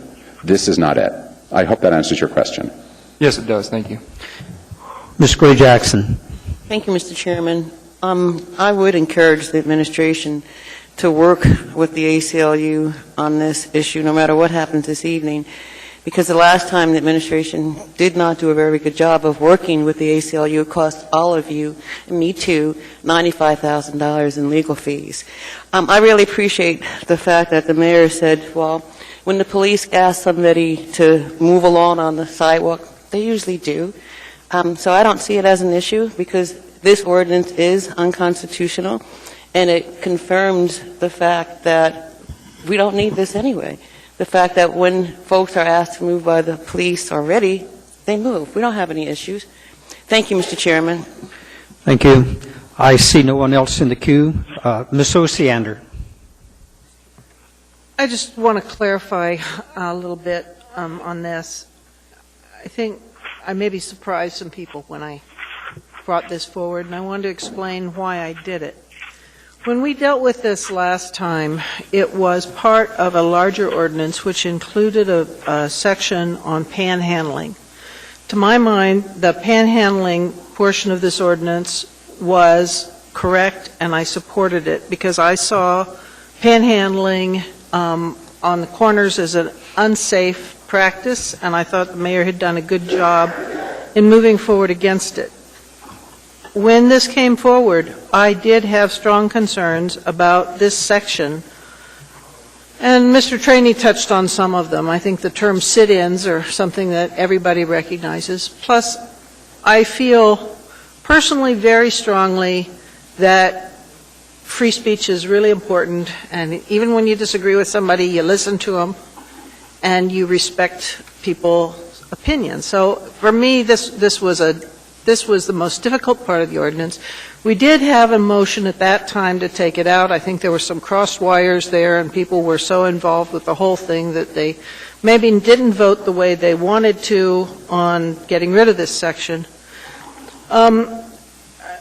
The other reason I did this is I'm nearing the end of my term, and so I'm looking back at all the things I wish I'd done better, and I wish that I'd addressed. And this happened to be in my, I've got several of them, folks, on my backpack that I just wanted to clear up. I did look at Seattle's ordinance, and to me, it's not really analogous. Seattle is a lot larger community, has a lot denser population, and I frankly, when I walk the streets in Seattle, I get nervous sometimes. I certainly have been nervous walking San Francisco streets in the evenings, but I've never been nervous in Anchorage, and it isn't the same to me. I also saw that this ordinance actually is more prescriptive on the hours than the Seattle one, even. So, though the Seattle prevailed, I don't think that that necessarily means that this one would. So I have tried to de-escalate this issue and not make it a big confrontation. I basically just wanted to clear up what I think would be a better way to approach. So I'm going to be a yes vote. Mr. Birch. Yes, I just wanted to explain as a no vote on this. I think the matter still remains a public safety issue. I think the discussion and the concerns that were brought forth by the public the last time around still exist. I think the original ordinance was fine. I think it did pass muster constitutionally, and I think that this is not a good idea to repeal it. I think we've already covered this ground. If we need to make an amendment, then fine, make an amendment. But I think a repeal is overreach, and I'll be a no vote. Thank you. Mr. Starr. Well, I guess first to Ms. Osiander, you know, the exampling that we had during all this was the gentleman that was not necessarily happy, and I don't want to paraphrase, but he's not necessarily happy with the mayor's response on homelessness. That was perhaps the most visible. But what would be, we also saw the Occupy movement there. What's the mechanism that the police have if somebody, a party of one, decides to pitch a tent on the sidewalk and says, down with the establishment? What sort of my summary is, what law do we use to say you have to go? And do you really want to see them being dragged into the paddy wagon after they've got their third ticket and hauled off? Or what do we do here if it's not just a homelessness petition, but somebody says, down with the establishment and sits on the sidewalk? How do you deal with that legally? You know, many issues that come before us are overly dependent on specialists to give us information. Mm-hmm. I am not an attorney. I certainly have heard from several attorneys on this issue, but the way I ultimately have to vote is what feels right. And this one doesn't feel right. I don't see a big problem. I don't think it's wise to make ordinances for one or two people. I, on the other hand, strongly applaud the mayor for his effort to keep the city safe and a good walkable community. But I'm just not with him on this. I can't give you a complete answer, Mr. Starr. I'm sorry. Well, if I could ask Mr. Wheeler, in the absence of this, is there anything else that the police have? I mean, right to assemble without a permit, I guess, if they're trying to launch a parade. But back to that example of just one person in a tent. Well, I saw many communities across the country when Occupy had it. They were definitely there. We had them on our right-of-way, which I understand they had some right to be on across the street. But if an Occupy movement person sat on the sidewalk in front of City Hall, in the absence of this, we take this off the books, what other mechanism is there? Through the chair, Mr. Starr, the reason for this ordinance was to address that hole, that the provisions that we have are not ideal for dealing with that situation. And having this as another tool in the toolbox, if you will, to move people along was the purpose and reason that the mayor brought this forward. Okay. Thank you. It's Mr. Honeman.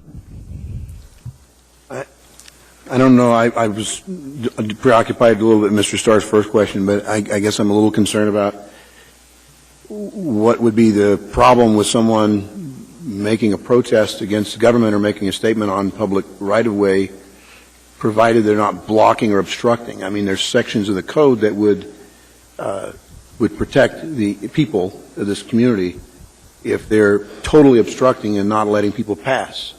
And there's a whole host of criminal activity that once advised that they're doing that, they could be charged with. Disorderly conduct comes to mind right up front.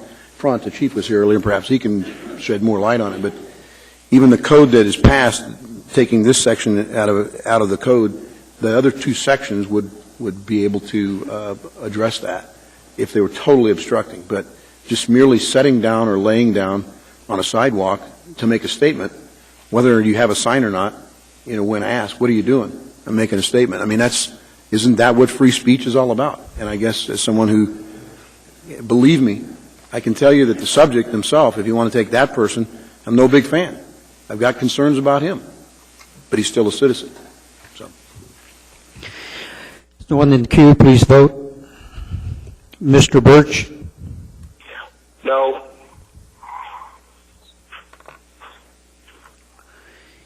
That motion passes 7-4. We now have before us item 13B. Actually, prior to that, I'd like to take a discretion of the chair. We've got some young Boy Scouts, Cub Scouts that have just come in. Would you please come up and introduce yourselves? Tell us what troop you're with.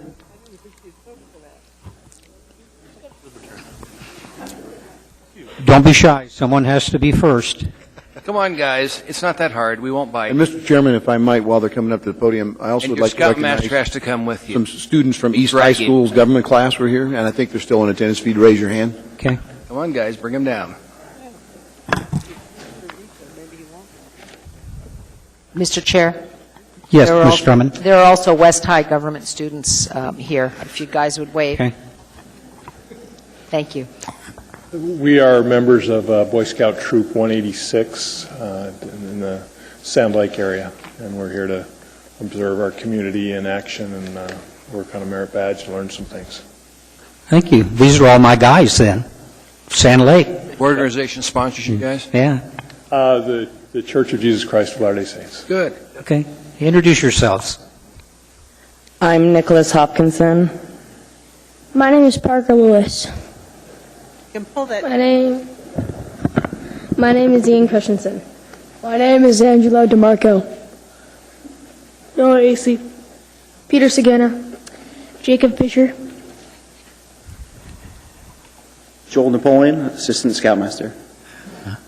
I'm just the guy that forced him to come, John Hopkinson, the Merit Badge Counselor. And yes, Mr. Hall and Ms. Drummond, you both received an email today. We would love to have you visit our troop next week if it fits your schedules, and I'll look forward to an email back from you on that. You got it. Thanks for having us here tonight. Thank you. Ms. Drummond, you have a comment? Okay. Mr. Chairman? Yes. I'm sorry. What I'd like to do is move immediate reconsideration on 13A, and I'd urge a no vote, please. Thank you, Mr. Second. Chairman. Okay. Any objection? We'll vote on that for reconsideration. Mr. Birch? Yes. That motion is 10 noes, 1 yes. Thank you, Mr. Chairman.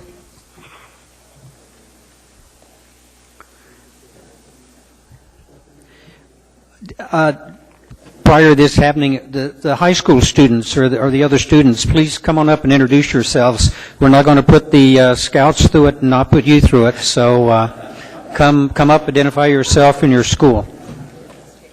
I think the West High kids are finding their way to the West Side. We are a smart Okay. bunch from West High, I tell you. Well, East Side is here. East, come on up. Come on.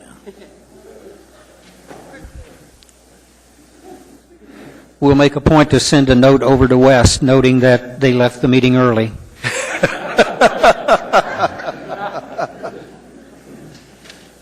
Good on you. Mr. Chair? Yes. there's a benefit to you folks coming up and speaking. You are now on the videotape, and you will be archived permanently. So you can add that to your list of tasks that your instructor gave you, and tell them that they can check out the video at 1 hour and 42 minutes, and they can see you. Go ahead. We're from East, and I'm Gabby Parker. Casey. I'm Carissa Burnson. I'm Jacob Claymire from Eagle River High School. Thank you for being here. Mr. Trainee, I've got people in the queue here. Are you a caregiver? No, I'm not in your queue. Okay. Delete it, sir. You're down there. Mr. Gray Jackson. Thank you, Mr. Chairman. The East High students, you can stay there because you can hear me, right?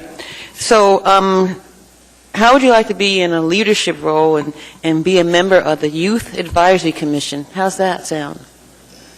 Pretty awesome, right? Raise your hand if you'd be interested. Don't be shy. It's a big deal. You need to learn more. We'll talk. Okay. Thank you, Mr. Chairman. Thank you. We now have before us item 13B, AO number 62, an ordinance of the Anchorage Municipal Assembly amending Anchorage Municipal Code, Chapter 23.10. Thank you. This item is before us for public testimony. Anyone to testify? Anyone at all?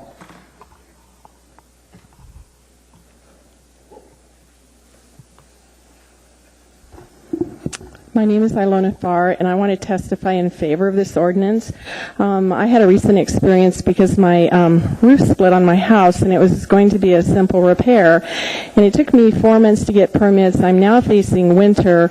By the time we had the contractors involved, and then I had a designer involved, had to go back, get a structural engineer, 3 reviews by the municipality, and the municipality staff was excellent. I mean, I didn't have problems with them, but every time they made a comment, it just resulted in delays. And so now, for a simple roof repair and just enclosing a porch, I'm facing 4 months, and it's literally tripled the cost that I was anticipating. I really think we need to simplify this process.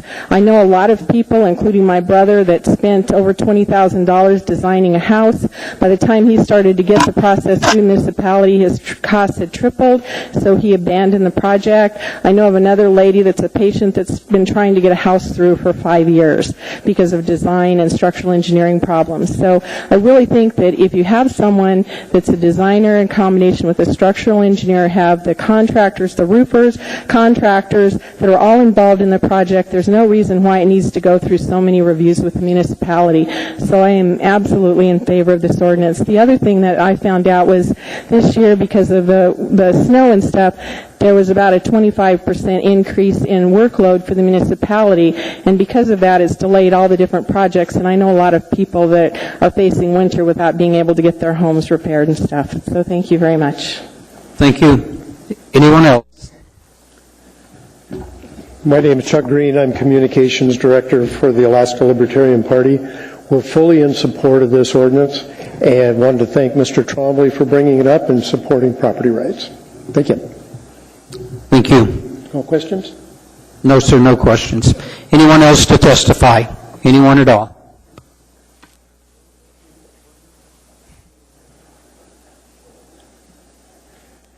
Hi, my name is Cody Lee, and I'm a general contractor here in Anchorage and also president of the HBA, Anchorage Home Builders Association. And we are fully in support of this ordinance. I want to thank everybody that's worked so hard to get this brought forward, especially Assembly Trombleyman and the building board, and there's been a lot of effort put into this. It's came out that a lot of people's opinion that the Home Builders of Anchorage hasn't worked with building safety to try to streamline this process, and we've been meeting once a month for probably 20 years to try to iron out problems and keep the process smooth. At times we've made progress, but then things change, administrations change, and we seem like we go right back to where we started from. So in the industry, from the Home Builders Association to owner builders, as you heard from a couple folks here, there's a real frustration. You're fine. Okay. We failed to reset the clock. Okay, and I am speaking for the home builders, so I appreciate the 5 minutes. Yeah, and so there's a frustration with the structural review process. There's lack of consistency in reviews where folks is doing the same home over and over, and they get different reviews, different comments each time. Building safety says that their turnaround's 4 to 10 days for their first set of comments. I hear from people in the industry and owner builders that that's a lot more, and I don't know where they compile their numbers from. People tell me it's a much longer turnaround. But what counts is when you actually get your permit in hand, and actually you can go back and forth several times, and this delay can delay months, and everybody loses on this. The contractors do, because the job a lot of times will go away. The homeowner has to do something else because they don't have that time to wait. The municipality loses money because they don't get the tax base and the permit fees. So we feel the ordinance is kind of a dual process. This ordinance will kind of stop a dual process, because we have to go in and have an engineer to design our houses for us, and then we go back into the city and submit, and they do another review of this, and it's kind of a dual process, and the person reviewing at the city a lot of times is less qualified than the engineer, and they're unfamiliar with the project. And so there's a lot of the comments are clarification of the engineering or differences of opinion on the engineering. The process that the ordinance brings forward is not new. Home builders have been doing this for quite some time in the outlying areas of Anchorage, in Stuckagen Heights, in parts of Bear Valley, Eagle River, and Girdwood. And there's no indication that there's a high risk to these homes. We haven't heard anything to that effect. So we're already, when we do that process outside of where the municipality does inspections and review, contractors hire private companies to do that, because most of the time the financial institutions require that. So we already do a lot of this, but this ordinance would still keep the municipality inspectors doing inspections. The building department does a review. The building department doesn't have any monetary risk, meaning the homeowners can't sue the municipality of Anchorage if there's a problem with their design of their home. While as a professional engineer does that, they will be held accountable, and also the builder will too, as normal. So there is a real layer of safety for the homeowner. The building department does not agree with engineering professionals doing review because they have no audit process if they do not have a secondary review by the city. But in fact, the city has no formal audit process either. So I mean, that's kind of a strange point. But and prior to 1994, they wasn't doing any review of the structural engineering. So there's a lot of homes out there that was built prior to this that there's been no issues. So I have a hard time seeing the safety aspect that the department has brought up that they're concerned about. Okay, you are out of time at this point, but I do have some people with questions. Mr. Flynn? Thank you, Mr. Chairman. Mr. Lee, good to see you again. Thank you. Good to see you. I just have a clarification. I got an email yesterday, actually 3 of them, I think, from the Home Builders Association, stating that we can attest to the fact that all major residential contractors operating in Anchorage eagerly await the opportunity to make use of the third-party review process it will create. I thought when we talked to you guys at the work session and a couple other times offline, I've talked to that you expected it to be relatively low to moderate usage. Could you clarify which is correct? Yeah, I think the correct thing is that everybody's interested in this ordinance, but I don't think it's going to be a fit for that many of our home builders. And it's going to take some time to work out with the home builders and the engineering community to get a process that work smoothly. So I don't think there will be a flood of people wanting to use this option, but it does give an option if somebody's pressed for time or they're having frustrations with the building department. It gives them an option to exercise. Thank you for that clarification, sir. Thank you. Mr. Attorney. Just wanted to thank you for bringing the point out that we've been doing this in Chugach Eagle River very successfully for quite a while, and the biggest amount of vacant land is in Chugach and Eagle River. Yes, it is. So we're simply going to use a practice that's already in effect now, and thank you very much. I look forward to this passing. Thank you. Thank you. There are no other questions. All right, thank you very much. Anyone else to testify? Yes, very quickly, and I'll probably make a lot of the same points that my name is Bob Griffin, G-R-I-F-F-I-N, and speaking on my own behalf here. I'm here to testify in support of the ordinance as well. Although it is a vital role of local government to take steps to protect the lives and property of the citizens, it's also important for the local government to focus the resources on those things that actually do protect the citizens and eliminate expenditures that don't. The evidence seems clear that residential housing that is not covered by the areas that we talked about in Eagle River and Girdwood, et cetera, have fared pretty well without a lot of deaths and injuries from some substandard designs. The argument that the government review of residential plans for structural adequacy is safer somehow than the private sector, who bears the burden for legal liability, seems pretty implausible as well. Those that might oppose this measure, and that seems very likely impedes the commerce in the community, caused me to question their motivation. If folks that are opposed to it, it appears likely that their decisions to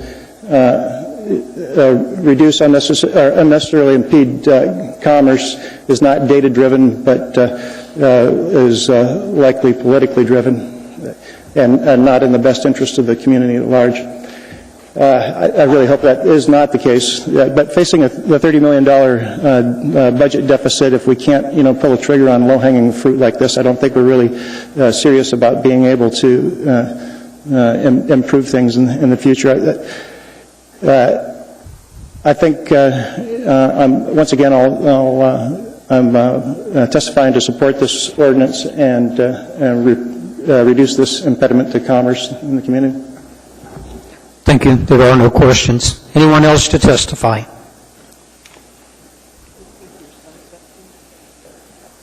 Hi, I'm still Tim Pearson. I'm actually standing up in opposition to this ordinance. This seems to me as if we're asking the wolf to guard the hen house. Of course, someone who is hired by a builder is going to be much more likely to find in favor of plans that a builder has, whereas the city has no interest. The builder, the city does not report to the builder. It's an independent eye. It's the city who has to come and do the inspection when the project gets to that point. To me, this is opening a huge legal can of worms when the city inspector finds issues. The builder says, no, this plan was approved. Who sues who? Does the builder sue the city? Does the builder sue the engineer who stamped their plan? It just seems like this could be an unwieldy sort of thing. If the problem is time, fix the problem. Make the process happen more quickly at the city. But please don't get the wolf to guard the hen house. And I have no political interest in this at all. I'm not in the construction business. I did, however, buy a condo in a complex at one point that had two different styles of buildings. I fortunately lived in the one that was okay, but one style, the city had to get the builder to make a change in the overall plans to add an additional support, which the builder didn't do in a timely fashion, and people's living rooms were swaying, their cabinets were coming off the wall. Had that not happened, had the city not said, no, this change to the plan needs to be made, we would have had a whole lot of homeowners in that condo association who could fill up water in their living room floor, it would have been so swayed, and their cabinets would have been about 3 inches off the wall. So make the process happen more quickly and efficiently in the city, but again, don't get the wolf to guard the chicken house. Thanks. Thank you. Anyone else? Yes, sir. Thanks for the opportunity to speak. My name is Greg Heritage. I don't have advice for you on your ordinance, sir, but I would like to relate to you my experience. My wife, Janet, and I moved to here from Las Vegas back in June, and we bought a brand new home, brand new construction. So when our washer and our standard size dryer didn't fit in the laundry room, we then hired a structural engineer to take a look at the rest of the house. Okay, and what the structural engineer found was holes in the brand new roof of the house, ice shield that was not put on the house. The home was not properly anchored to the ground. We had plumbing leaking into the crawl space, but more than that, we had water intrusion coming into the garage and water intrusion into the crawl space from the grade. So, and the guy who built this was a guy named Muhammad Ali with the Bengal Group. And he built it not as a contractor, according to what the MOA told me, but rather he built it as a owner-resident. I don't have advice for you, sir, but I respectfully submit to you that the majority of these contractors in here are good people, and if I had these problems, they would fix it. But you guys' laws isn't fixed to the majority who will do the right. Sometimes you have to look at the minority who are not doing a good job out there. Thank you, sir. We have a question. Ms. Osiander? Sir, did you know this doesn't eliminate building inspectors? I'm aware of that. Okay, yeah. thank you. I am aware of that. Mr. Flynn? One more question, sir. I'm sorry. Where did you say your home is? Well, we're up by Lake Otis and O'Malley. Lake Otis and O'Malley? Yes, that area right there. Thank you. Anyone else to testify? Good evening. My name is Mary Barr, last name B-A-R-R. The ordinance is limited in scope. It lessens the number of people having to go through the building permit process. And they've satisfied in the S1 version, they've satisfied the items that were brought up by the state and the Builders Association. I urge you to go ahead and pass it, please. Thank you. Thank you. Anyone else to testify? Anyone at all?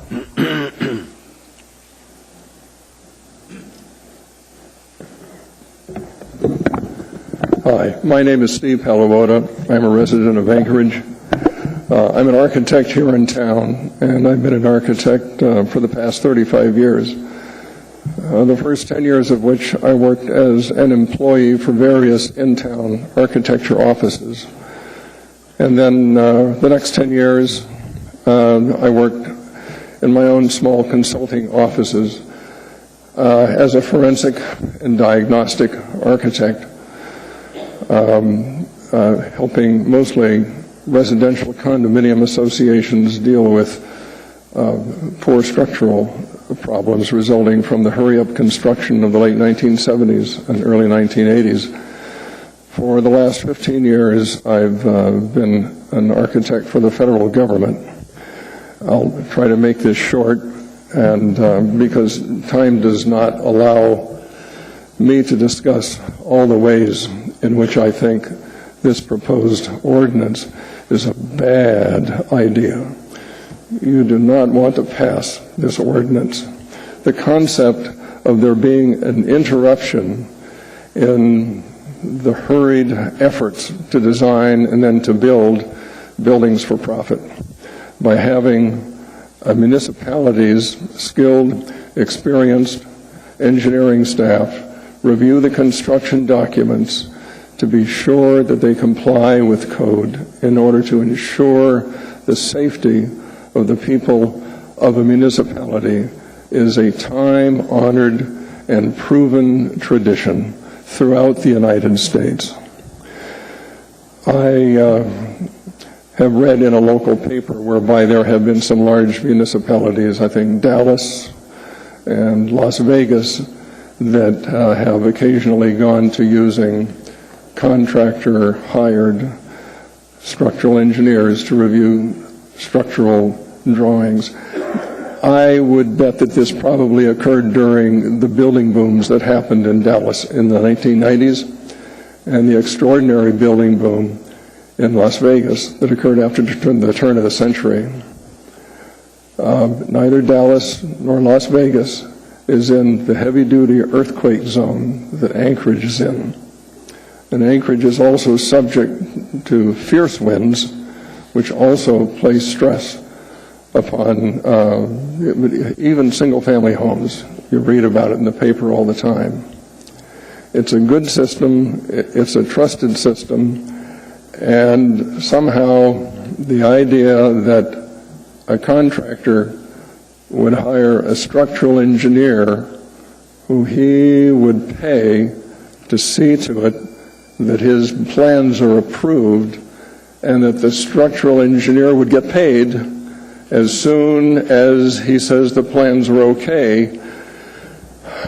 It seems like something out of a Lewis Black stand-up comedy monologue. Thank you very much. Thank you. We have a couple of questions for you. Mr. Trombley.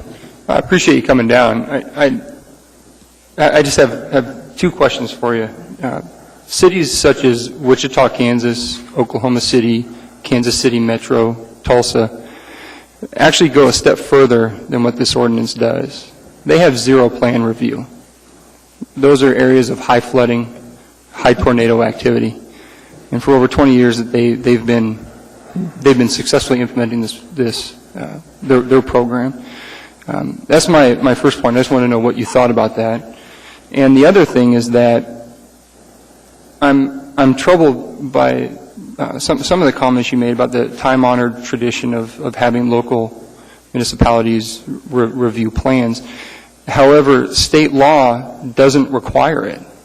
State law doesn't require plan review for single-family duplex all the way up to triplex. And I'm wondering if you could comment on why state law doesn't allow that if it is time-honored and as well as Kansas City Metro and Wichita. Appreciate it. I don't know. I know that most large municipalities do. I remember working in the early 1970s in downtown Los Angeles for the very large architectural firm of Albert C. Martin and Associates. They were building very large buildings, 40, 50, 60-story towers by organizations that were eager to have their projects done. We and the contractors we worked with, Turner McGee, a top-flight contractor, among others, had an excellent relationship with the City of Los Angeles Building Department. As a young architect, I was told, boy, whatever they say, Steve, you do it. And I wasn't in the forefront of doing that. The contractors were even more eager to cooperate and to work with the building department. It was a wonderful experience, and I had a first-hand exposure as to how such a system can work very well indeed. As for why the state of Alaska does not require municipalities to have building departments, I suspect that's probably because the state legislature recognizes that Alaska is not California. There are probably more people living in the tiny little hometowns in which I was living in Manhattan, Hermosa, Redondo Beach, Playa del Rey, and Santa Monica than there are people in the state of Alaska. And the state of Alaska legislature, in their wisdom, recognized that the individual municipalities needed to decide for themselves what path they would need to take in order to best assure the safety of their citizens when it comes to new construction. That's all, Mr. Chair. Thank you. Ms. Drummond? Appreciate your time. Thank you, Steve, for coming. Over here. You're welcome. Mr. Palawota, over here. Hi, Harriet. Thank you for coming. I really appreciate the background that you have brought to this discussion. Did you tell us everything you were going to tell us from your prepared statement? Well, my prepared statement consists of scrawls here. You did complete your statement, so I didn't want to miss anything that you had to say for lack of time. No, I think I've said pretty much everything that I was going to make a reference to a fox being put in charge of the chickens, but I think that snide point has already been made. Thank you very much. Mr. Horniman? Yes, sir. Steve, right here. One more. Never mind. Anyone else to testify? Anyone at all?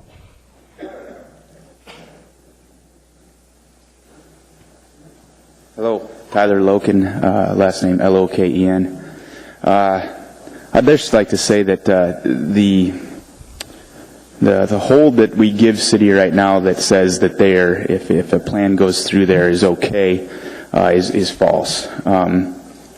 The plan review right now is, if you look there, many of them are not structural engineers. Many of them are not even ICC rated. This ordinance sets forth a structural engineer and a design professional to okay this, to take the liability for this. With the city holding no liability, let's put some responsibility on some people. So, thank you. Thank you. Anyone else? Good evening. My name's Matt Matthews. I'm a longtime Anchorage builder. 50 years this year I've been building houses in Anchorage. We're not interested in cutting any corners. We hope you will support this ordinance. My son is my full-time superintendent. My grandson works in the company.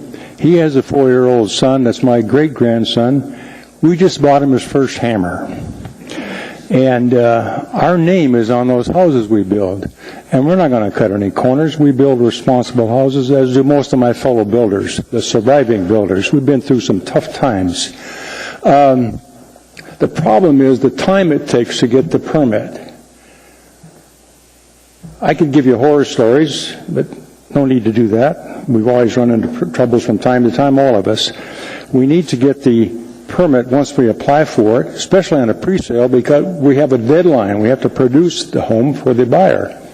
And when you have to wait on the permit because of the workload, that hurts the home buyer. And it also hurts the municipality. Once the home is finished, it goes on the tax rolls, and the money comes flowing in. The mayor can attest to that. I think we've got about, $30 million shortfall.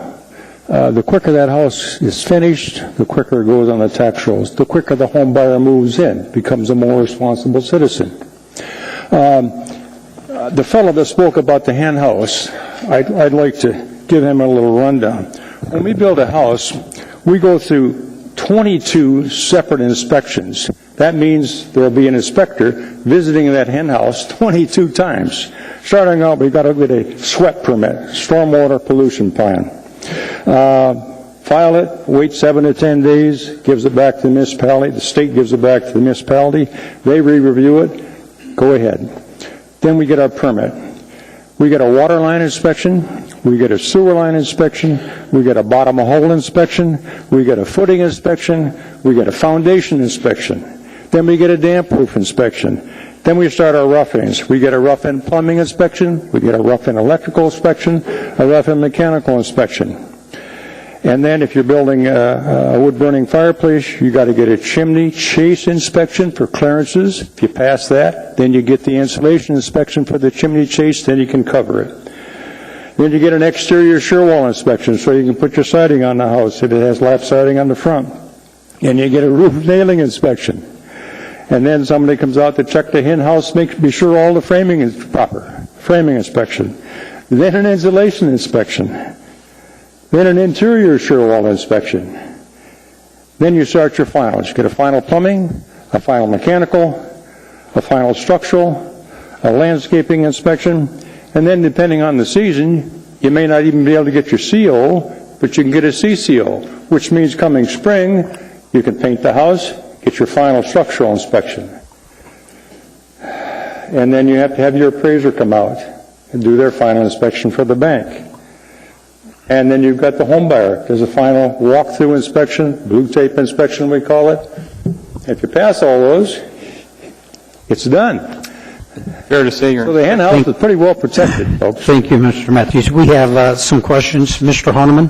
Mr. Matthews, thanks for all your commitment to good building and design in Anchorage. I appreciate that seriously, and knowing that you've got, it looks like a lineage to continue in your legacy. It's good.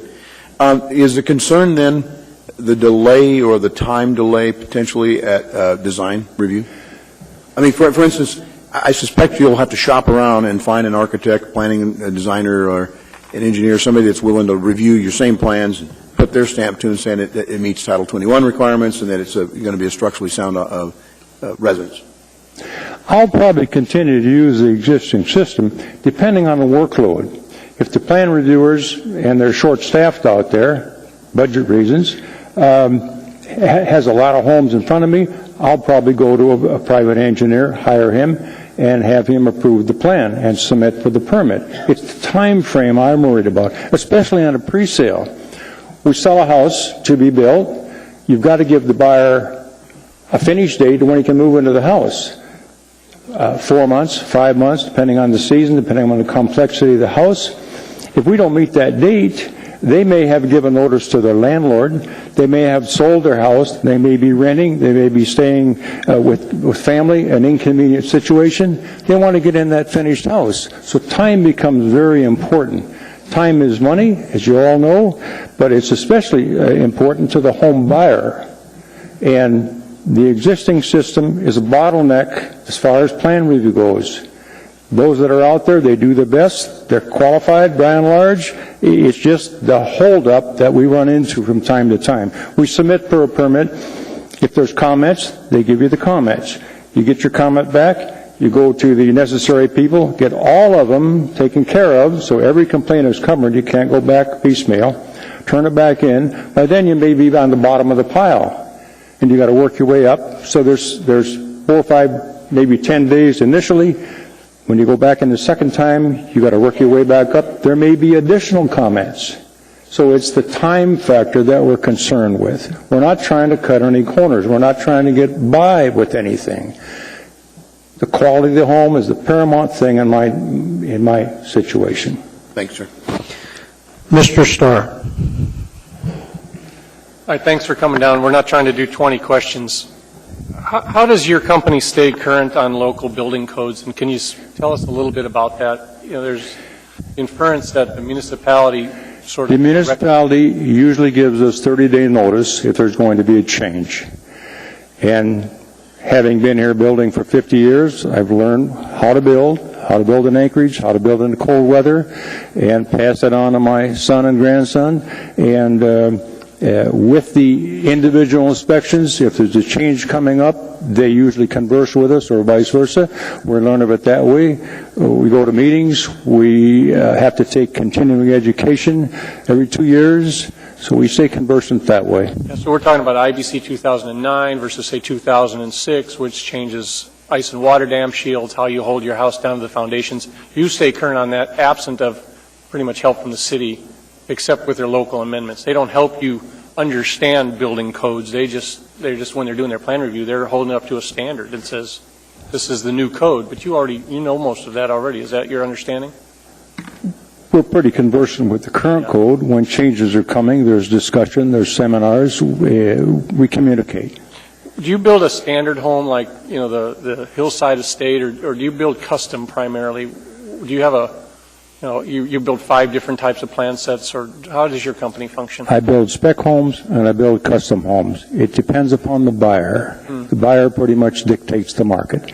I always like to have a model so I have something to show. And in downtimes, you got to be careful. You don't want too many models. They cost money. And those are drawn up by an architect, obviously, who says this will work. No, I don't use architects. I do single-family home predominantly. I use building designers who are very conversant with the code. They're out there on a daily basis. They know the situation quite well. I'll continue to use them. Right, but they'll give you the envelope calculations off of their design programs, and they give you some of the support documents off of what they design. So even though they're a licensed designer, you're still getting drawings to code, is what you're saying then. The local designers are extremely conversant with the code. Got it. Thank you. Appreciate your time. Mr. Trainee. Mr. Matthew, you've built homes in this town, you said, for 50 years. Has the plans review process gotten faster or slower? Or can you gauge how long it takes? Overall, I'd say it's gotten slower.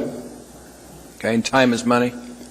Time is what's so important. We're almost into snow. Right now, if I submit a plan and it's not a pre-approved, it's got to go through the full process. If there's delays, that may prevent us from building that house this year. We could lose a sale or not get the home buyer into the house timely. I know my kid's been modifying my house, and I keep waiting for him to hurry it up because snow's coming.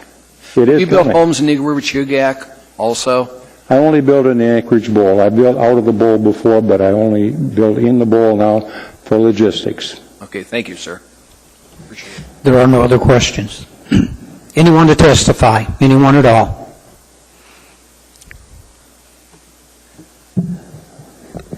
My name's David Doolin. I'm the president of Jada Construction. I'm a small custom remodeler and builder. I've got a little twist here that I don't think most of the other people have, but I've had problems with the municipality over time. Been doing this a long time. Just in the last couple of years, I've got 2 or 3 projects. Some were designed by architects and other designers that have. One of them has resulted in basically a lawsuit. We didn't even so much as turn a shovel on it. It was because of all the delays. That was a commercial project, but it was delays in just getting through the plan review process, and in my opinion, bad decision making. But here's and really this argument, it really boils down to which engineer is going to get assigned the duty here. You've got city engineers that don't have stamps, don't take responsibility. I think they all have degrees in engineering, but they lack that last thing, the exam that gives them their PE that allows them to actually take responsibility and stamp. Now, with this ordinance, that's taken care of, just like Tyler Loken said. You've got people that are actually taking a responsibility for that particular project. Now, I have a particular situation. I'm a SIPS builder. When I build homes, they're generally structural insulated panels.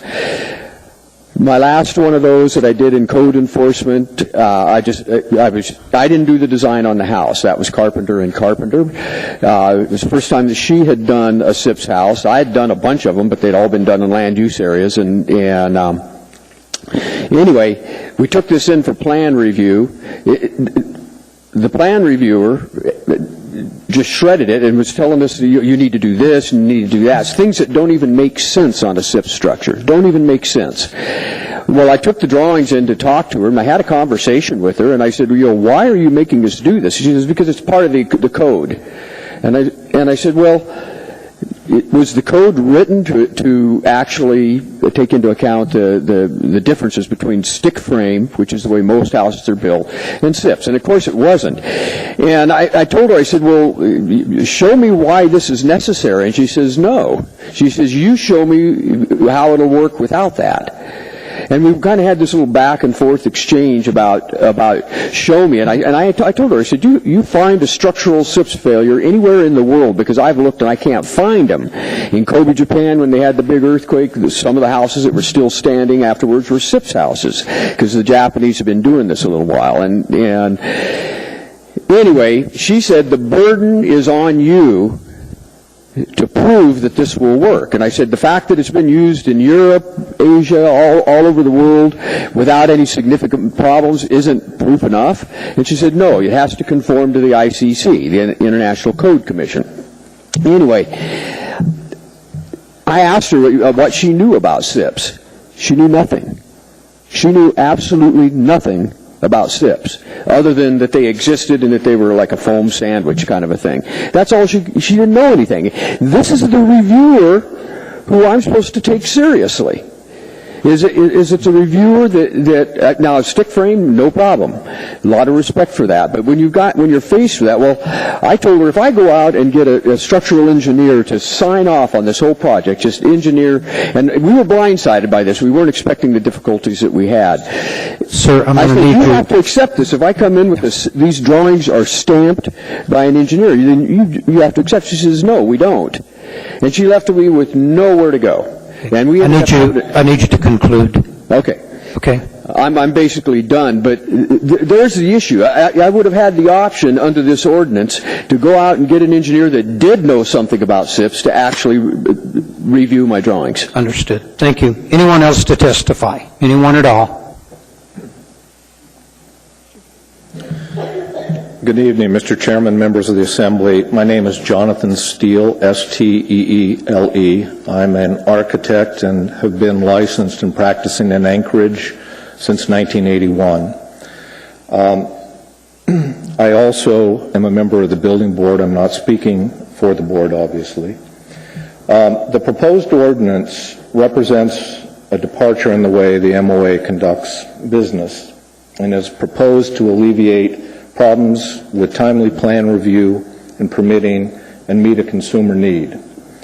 I also sense through conversation, testimony that I've heard before that there might be an unspoken aspect behind this proposed ordinance, and that's historically strained relationships that exist between applicants and plan reviewers. Currently, a process is in place to review and permit a single and two-family residential project, which is in line for the permitting for other residential and commercial projects within the municipality. The municipality has historically overseen permitting. The municipality has identified and supported development services for building plan review and permitting. Development Services has established a reasonable process and provided the needed expertise associated with plan review, permitting, and inspection. I have personally found that plan review comments are reasonable. There are some that make me wince and make me go back and read the code in more detail, but I do think they're reasonable, and I have found them to have a benefit to the project.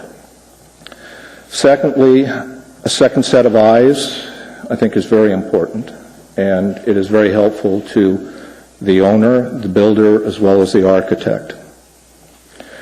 The reviewers also have direct feedback from the inspectors who enforce the building code rules in the field, and I think that's an important piece to remember, that it's two-part and there is a good communication between inspectors and the plan reviewers. I think other avenues than this ordinance exist, and during testimony or at the building boards of reviewing the language, it did come out that there are options that the building official and the city have in place or would be willing to apply to a residential, and that is that third-party plan review could be made available for single and two-family residential projects. This is an option that's currently available to commercial projects. And there exists expedited plan review, and that could be made available to single and two-family residential projects. Those two issues, I think, would address potentially some of the strained relationships, interpretation issues, and then the timeliness. There may be need for development services in the Muni to support and increase staffing needs to offset seasonal permit applications that spike during the summer months and could result in a longer review period.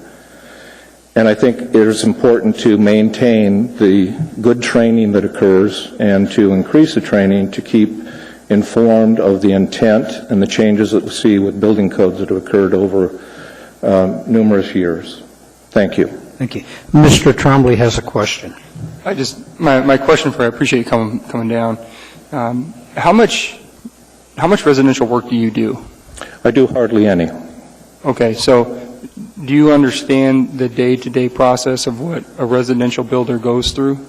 I do, and I also spend enough hours at the permit counter dealing with the commercial side to observe and witness the residential process as well. But you deal very little with residential, correct? Correct. Okay, thank you. There are no other questions. Thank you. Thank you. Anyone else to testify? Good evening, Assembly. My name is Mike Kenny, K-E-N-N-Y. I didn't come down here this evening to testify on this, but I will testify against it. I too built an in-house way back when, and I was very happy to have all the inspections. Each inspection, just about each inspection, showed me something that was lacking. My place, my in-house, was stronger for it. I'm not speaking for the contractors like the gentleman that preceded me a couple testifiers ago, who's been in business for 50 years, does it in the Anchorage Bowl. These aren't the contractors that would at all give me pause. They're here for the long term. They're here for generations. I don't know if Bear Valley really, what happens up there, translates to what happens in Spenard, or what happens in a track in West Anchorage. I do know that in one of these, in B4, it says an application will be accepted where an independent reviewing professional has also served as, no application will be accepted where the independent reviewing professional has also served as a designer or builder of the project.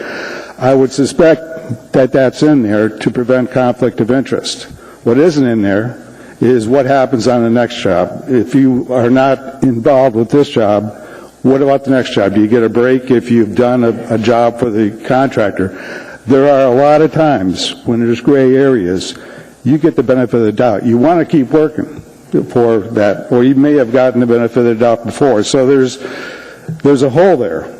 If you're trying to prevent a conflict of interest, it doesn't necessarily do that. On others, it takes away the liability from the municipality. I'm all for government. They're there. They're there for the public. Contractors, consultants are there for their purposes. This one says, and I might be reading this wrong, that the coverage, they're expected to get $250,000 in coverage, but it expires 2 years from the completion of the project construction. Well, if that home is completed but not sold for a year and a half, 2 years, then that coverage seemingly, but from the language here, is expired almost immediately because it was from the completion of the project, not from the occupancy of the resident. I don't know that I've heard anything. Anecdotally, yes, and there's been time in my hen house, did take a couple months longer, so the mayor had to wait just a little bit for my share of property tax, but that, to me, is not a reason to change this from what it is right now. Thank you. Thank you. There are no questions. Anyone else to testify? Anyone at all?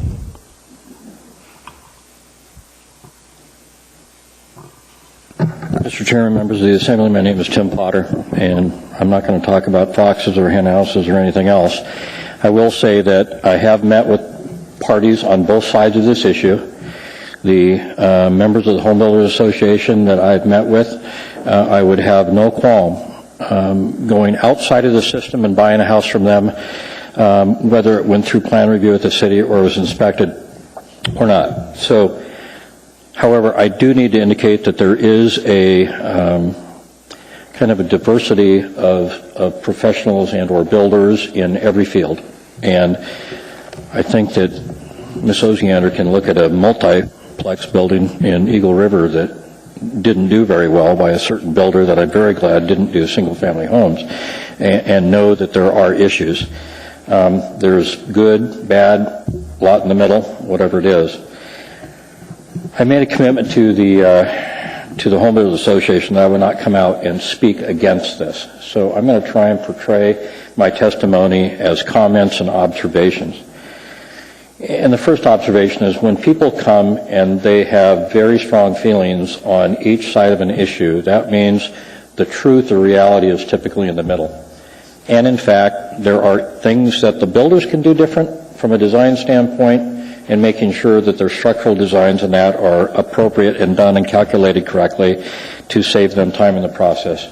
Likewise, there's continuity, staffing issues, other things on the city side. So both parties participate in this. The good builders, who may do great calculations, good designs, and everything else, often get stuck behind a variety of others that haven't done as well. It's the same way when my firm does subdivisions and plats. We end up getting behind other subdivisions that have 30 or 40 comments when ours might have 2, and yet we get held up, and so does our client. And that there should be a fix to that.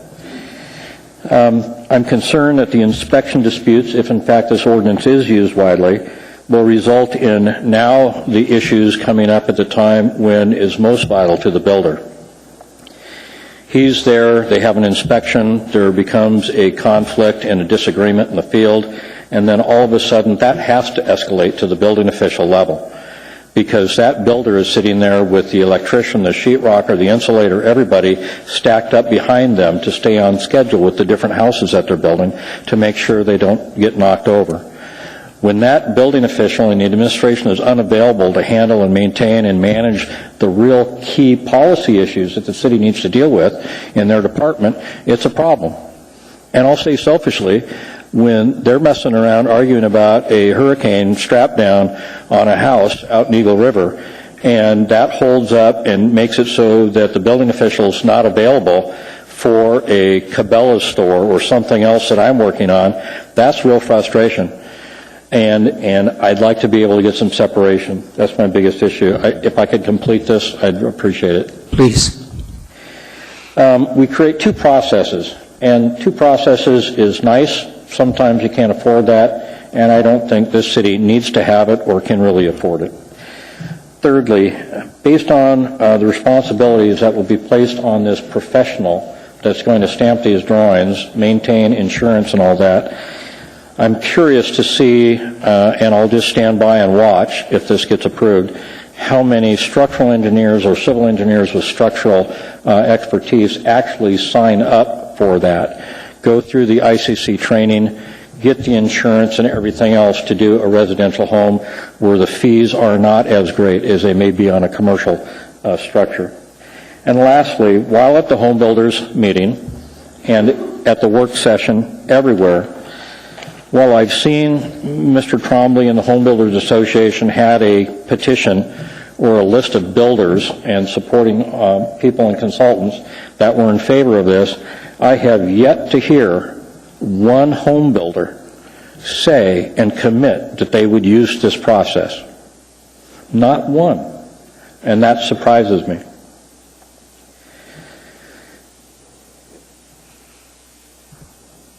Are you getting close, Mr. Potter? Yes. If this is passed tonight, I would appreciate it that there's consideration of a 2-year sunset clause, because if in fact this lays fallow and does not get used for cost reasons or other reasons, I'd like to see it go away.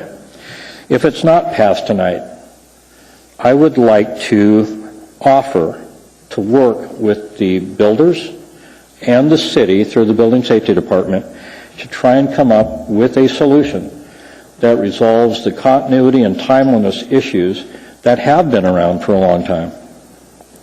I don't think maybe I'm just an optimist at heart. I believe that it can be resolved. Part of it may come up as an issue of part of next Tuesday's meeting when you start discussing the budget, because money is always an issue. But with that, you know, there are realities on both sides of this, and the issue can be addressed, and good luck. Thank you. Mr. Horniman. I wanted to make sure, I was going to ask you what your recommendation would be if it were something to be tried, and I appreciate your giving that assessment, maybe a couple of years right on it. The other thing is thank you for all your years of service to this community as well as many ventures I see you're involved in. So thanks for willing to not only find a problem or observe the problem, and then also step forward and say, I'd like the opportunity to help. Well, thank you. And that's not to say that sometimes I don't get very frustrated with the Building Safety Department trying to get plans through the system. So, okay. Thank you. There are no other questions. Anyone else to testify? Thank you. How you doing? Mr. Chairman, fellow assembly members, my name is Paul Michelson. Last name is spelled Michaelsohn. I stand before you and say that I would use this ordinance if the time and the need arose. I'd be proud to use it. Mr. Potter suggested a sunset clause. I disagree with that suggestion only in the fact that if this ordinance does not work in the future, it'll self-destruct and there won't be a need for a sunset clause. It was brought up by Mr. Steele, and I respect Mr. Steele greatly. I serve on the building board with him. I've served on other issues with him. I serve on the ICC board. ICC is the International Code Council. I've served on three of their boards, life safety, fire safety, and mechanical. I have been affiliated with the code changes in this city since, I believe, the 1983 codes. I've sat in every one of them. This ordinance placed before you is, as I think it's been mentioned, is an optional program. The reason builders haven't stood up and said that I will definitely use it, there may be times when there's not a need to use it. The system that the MOA has currently in place may be adequate and may send their prints through in a timely fashion. I build mostly custom homes. I don't do tract homes. I've had permits take anywhere from 4 weeks to 3.5 months.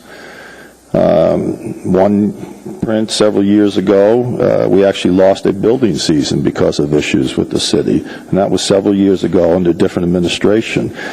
I have been affiliated with the home builders for about 20-something years, and we've worked with, I can't even tell you how many administrations, Knowles, Mystrom, Fink, Begich, Current, and beyond.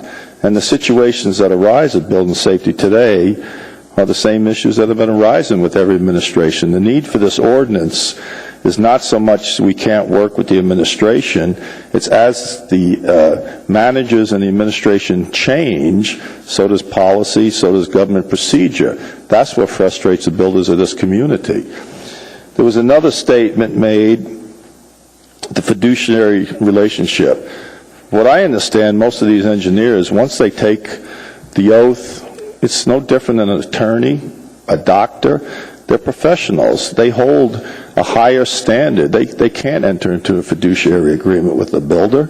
It would go against everything that they stand for. If an engineer wants to do that, then I'll be the first one to say he deserves to have his license removed and he shouldn't be practicing in engineering, period, in this state or any other state. I see I'm out of time. I have a lot to say, but I'll end there. I have built in Alaska, Massachusetts, New Hampshire, New York, and one house in Florida, so I've built pretty much all over the country. Thank you. We have some questions. Mr. Horniman. Mr. Michelson, thanks again. I know I missed your call early when you placed into it, but thanks for leaving your message. And I want to thank you again for all your years committing to this city to make it a better building community, so I appreciate that. I heard you say with interest you wouldn't be interested in a sunset clause because it would self-destruct if it started going out of line. If you don't mind expanding a little on that. Mr. Horniman, through the chair, my opinion that if enough engineers, as stated, do not agree to partake in this ordinance and they don't want to step forward and do it because of either insurance purposes or taking the ICC class and get certified, then there won't be any engineers, so it will just go away because you won't be able to find anybody. However, on the other hand, if engineers, say 5 or 6 or 3, enter into the field and decide they want to perform the duties, but not enough builders go to them, so there won't be enough money in it for them, so it'll self-destruct that way. So I don't think there's a need, but obviously, I don't think there's a need for a sunset, but obviously if it does work, that means it's working. That means it's performing well. It means it's doing what it was intended to do, and then it should keep going on and on and on instead of having to revisit this in 3 or 5 years. Thank you. Mr. Flynn. Thank you, Mr. Chairman. How was dinner, Paul? How you doing? Good. How was dinner tonight? All has my wife's birthday and my granddaughter's birthday was very nice, and I skated out there before the cake, which probably saved me some poundage anyway. Very good. Paul, you've built both within the bowl and outside the bowl? I have built in Anchorage for 36 years now. I've built in Big Lake, Wasilla, Palmer, and 2 residences in Kenai, and 2 in Homer. From a cost standpoint, in the permitting and inspection standpoint, is it more expensive when you build within the building safety area for those pieces of the process, or more expensive when you're outside the bowl and using the fully private? Typically, it'd be more expensive. However, I practice the same standards that I do in Anchorage. I practice in the outlying areas. It's been mentioned the outlying areas being Girdwood, Eagle River, Wasilla. But you folks, everybody in the room has to understand it happens up in Stuckagon Heights. It happens in Bear Valley. They're in the bowl. If you're in Stuckagon Heights up on Basher Drive, you don't need plan review. Right. I understand that. But the point is, I guess the answer I thought I heard is private plan review and inspection outside of the building safety area is a little bit more expensive than inside? No, it's actually cheaper. It's a little cheaper. If you're only asking for plan review and inspections, I can usually do a house in, the last one I did in Wasilla, hired a private engineer and a private inspector. I think the cost associated with that was approximately $1,400, where the same house permit in Anchorage would have been about $6,000. Okay. Thank you very much, Mr. Michelson. Thank you. Ms. Gray Jackson. Thank you, Mr. Chairman. Mr. Michelson, thank you for being here. At the end of your testimony, when the bell rang, you said you had more to say. Do you still have more to say? I'm just Ms. Gray, through the chair, I started to say it. I wanted to give my record I've built all over. I wanted to explain that it's not just the outlying areas. It actually happens inside the bowl. Before you continue, Mr. Chairman, I'd like to hear what more he has to say, if you will allow it. Yes. Thank you, Mr. Chairman. All respect to Ms. Gray, I appreciate that. I think there's enough testimony been said in favor of it. As stated, I've been dealing with the codes for about 25 years now. I feel I'm heavily involved with them.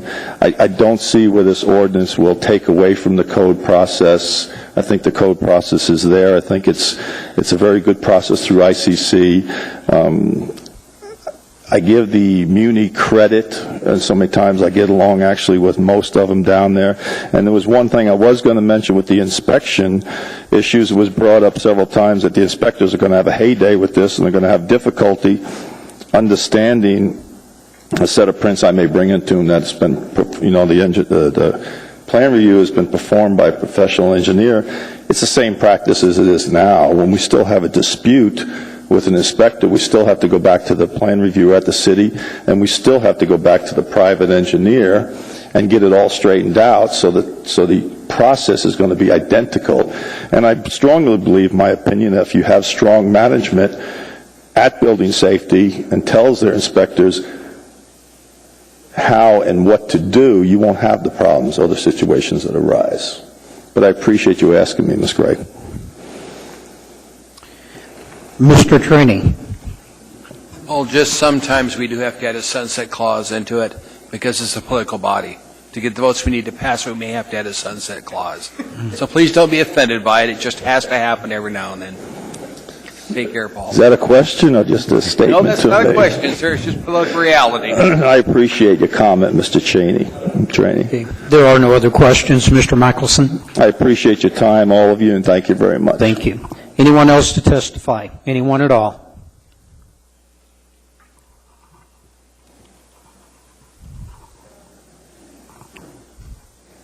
Hello, my name is Andre Spinelli. I'm with Spinell Homes. I'd like to testify in favor of the ordinance. Spinell Homes has been around 25 years, built over 3,000 houses. We build in Anchorage, Eagle River, Seward, Girdwood, Wasilla, Palmer, pretty much as far out as Big Lake. This year I'm probably going to build about 120 houses. Maybe 20 of them are out in the valley. Maybe 30 are in Eagle River and Bear Valley areas, and the rest will be in Anchorage. I don't build any differently in those areas than I do here, but what I do is I get permits a lot quicker. The land use permit process in Anchorage, you'll go through all the same reviews except for what we're talking about here, and that's the fire and life safety review on the structure. I get those permits in a week. The residential review process takes a minimum of 10 days. Typically, you'll have a set of comments that if you can respond to them that day, you'll have it'll take at least 5 days for your next review. Typically what I see is another round of comments that I can usually address at the counter. So if I respond to those the same day, that's a 1-day plan review. So that's 3 reviews that took a total of 16 days for an average of 5 days per review. But in reality, it's taken me about a month to get my permit, or 3 weeks at a minimum. And that's really what I'm trying to find a way to get around, and that's why I support this. In Eagle River, we build plenty. I guess I'll keep it kind of simple. Out of 3,000 houses, we've probably had about 3 big failures that we went back and replaced. All of them happen to be in Anchorage, and most of them all are foundation issues. And we had some pilings that were engineered by an engineer, reviewed by the city, went in with city inspections. The house sunk 2 inches, and we went back in at our own expense. We went to the engineer, we went to the pile driver, we went for their insurance, we went for the pile driver's insurance, we went to the engineer's professional insurance, and really what it came down to is Spinell Homes fixed the problem. Nobody else has stepped up. We hope to get some money from them someday. My dad handles that, but I mainly focus on keeping houses moving, keeping permits approved, and designing and engineering our houses. And the process that we have today it needs fixing. And I see this as a possible solution, and that's why I support it. Thank you. Mr. Trini. It's all right. Andre answered the question. I was going to ask him if he's committed to use this, and the answer is yes. So now we've got 2 builders who are committed to use it. Thank you. Mr. Starr. Andre, thanks for your expertise, and you've always been accessible when I have asked you questions as it relates to this, and I've asked you plenty. When you get a comment back, let's say your Simpson bracket doesn't support the load in the eyes of the municipality, your solution is you have to go to an engineer to prove up on the comment in some cases, or how do you answer up to the comments that you have challenges with? I actually design and engineer almost every house we build, and so I handle that. That makes it a lot easier for me as a builder because I don't have to actually call somebody who might be working for 5 other builders, and so that's why I can respond to comments the day I get them. What about the clause in this movement that says the vested engineer can't be the builder? How is that going to handle that for you personally? Well, the way I see it is instead of having the municipality do my plan review, and the municipality, I have no problem working with the municipality, and the residential reviewer I've worked with, I've been doing it for 12 years, and she's been there the whole time. So, I know her pretty well, and I have no problem working with her. She is overworked. She can't keep up with the amount of plans she has to review. She's working Saturdays and Sundays. That can't be good for reviews. We heard from people who have houses in Anchorage and they're falling apart. They told us about it. Those were reviewed and inspected by the city. So problems are going to happen. There's always going to be errors, mistakes, things are going to get passed by, but this is just another step. And the way I see it is, I guess, apparently, this reviewer will be of higher qualification than the muni reviewer. I got it. Thank you for that answer. Appreciate it. All right. Anyone else to testify? Anyone at all?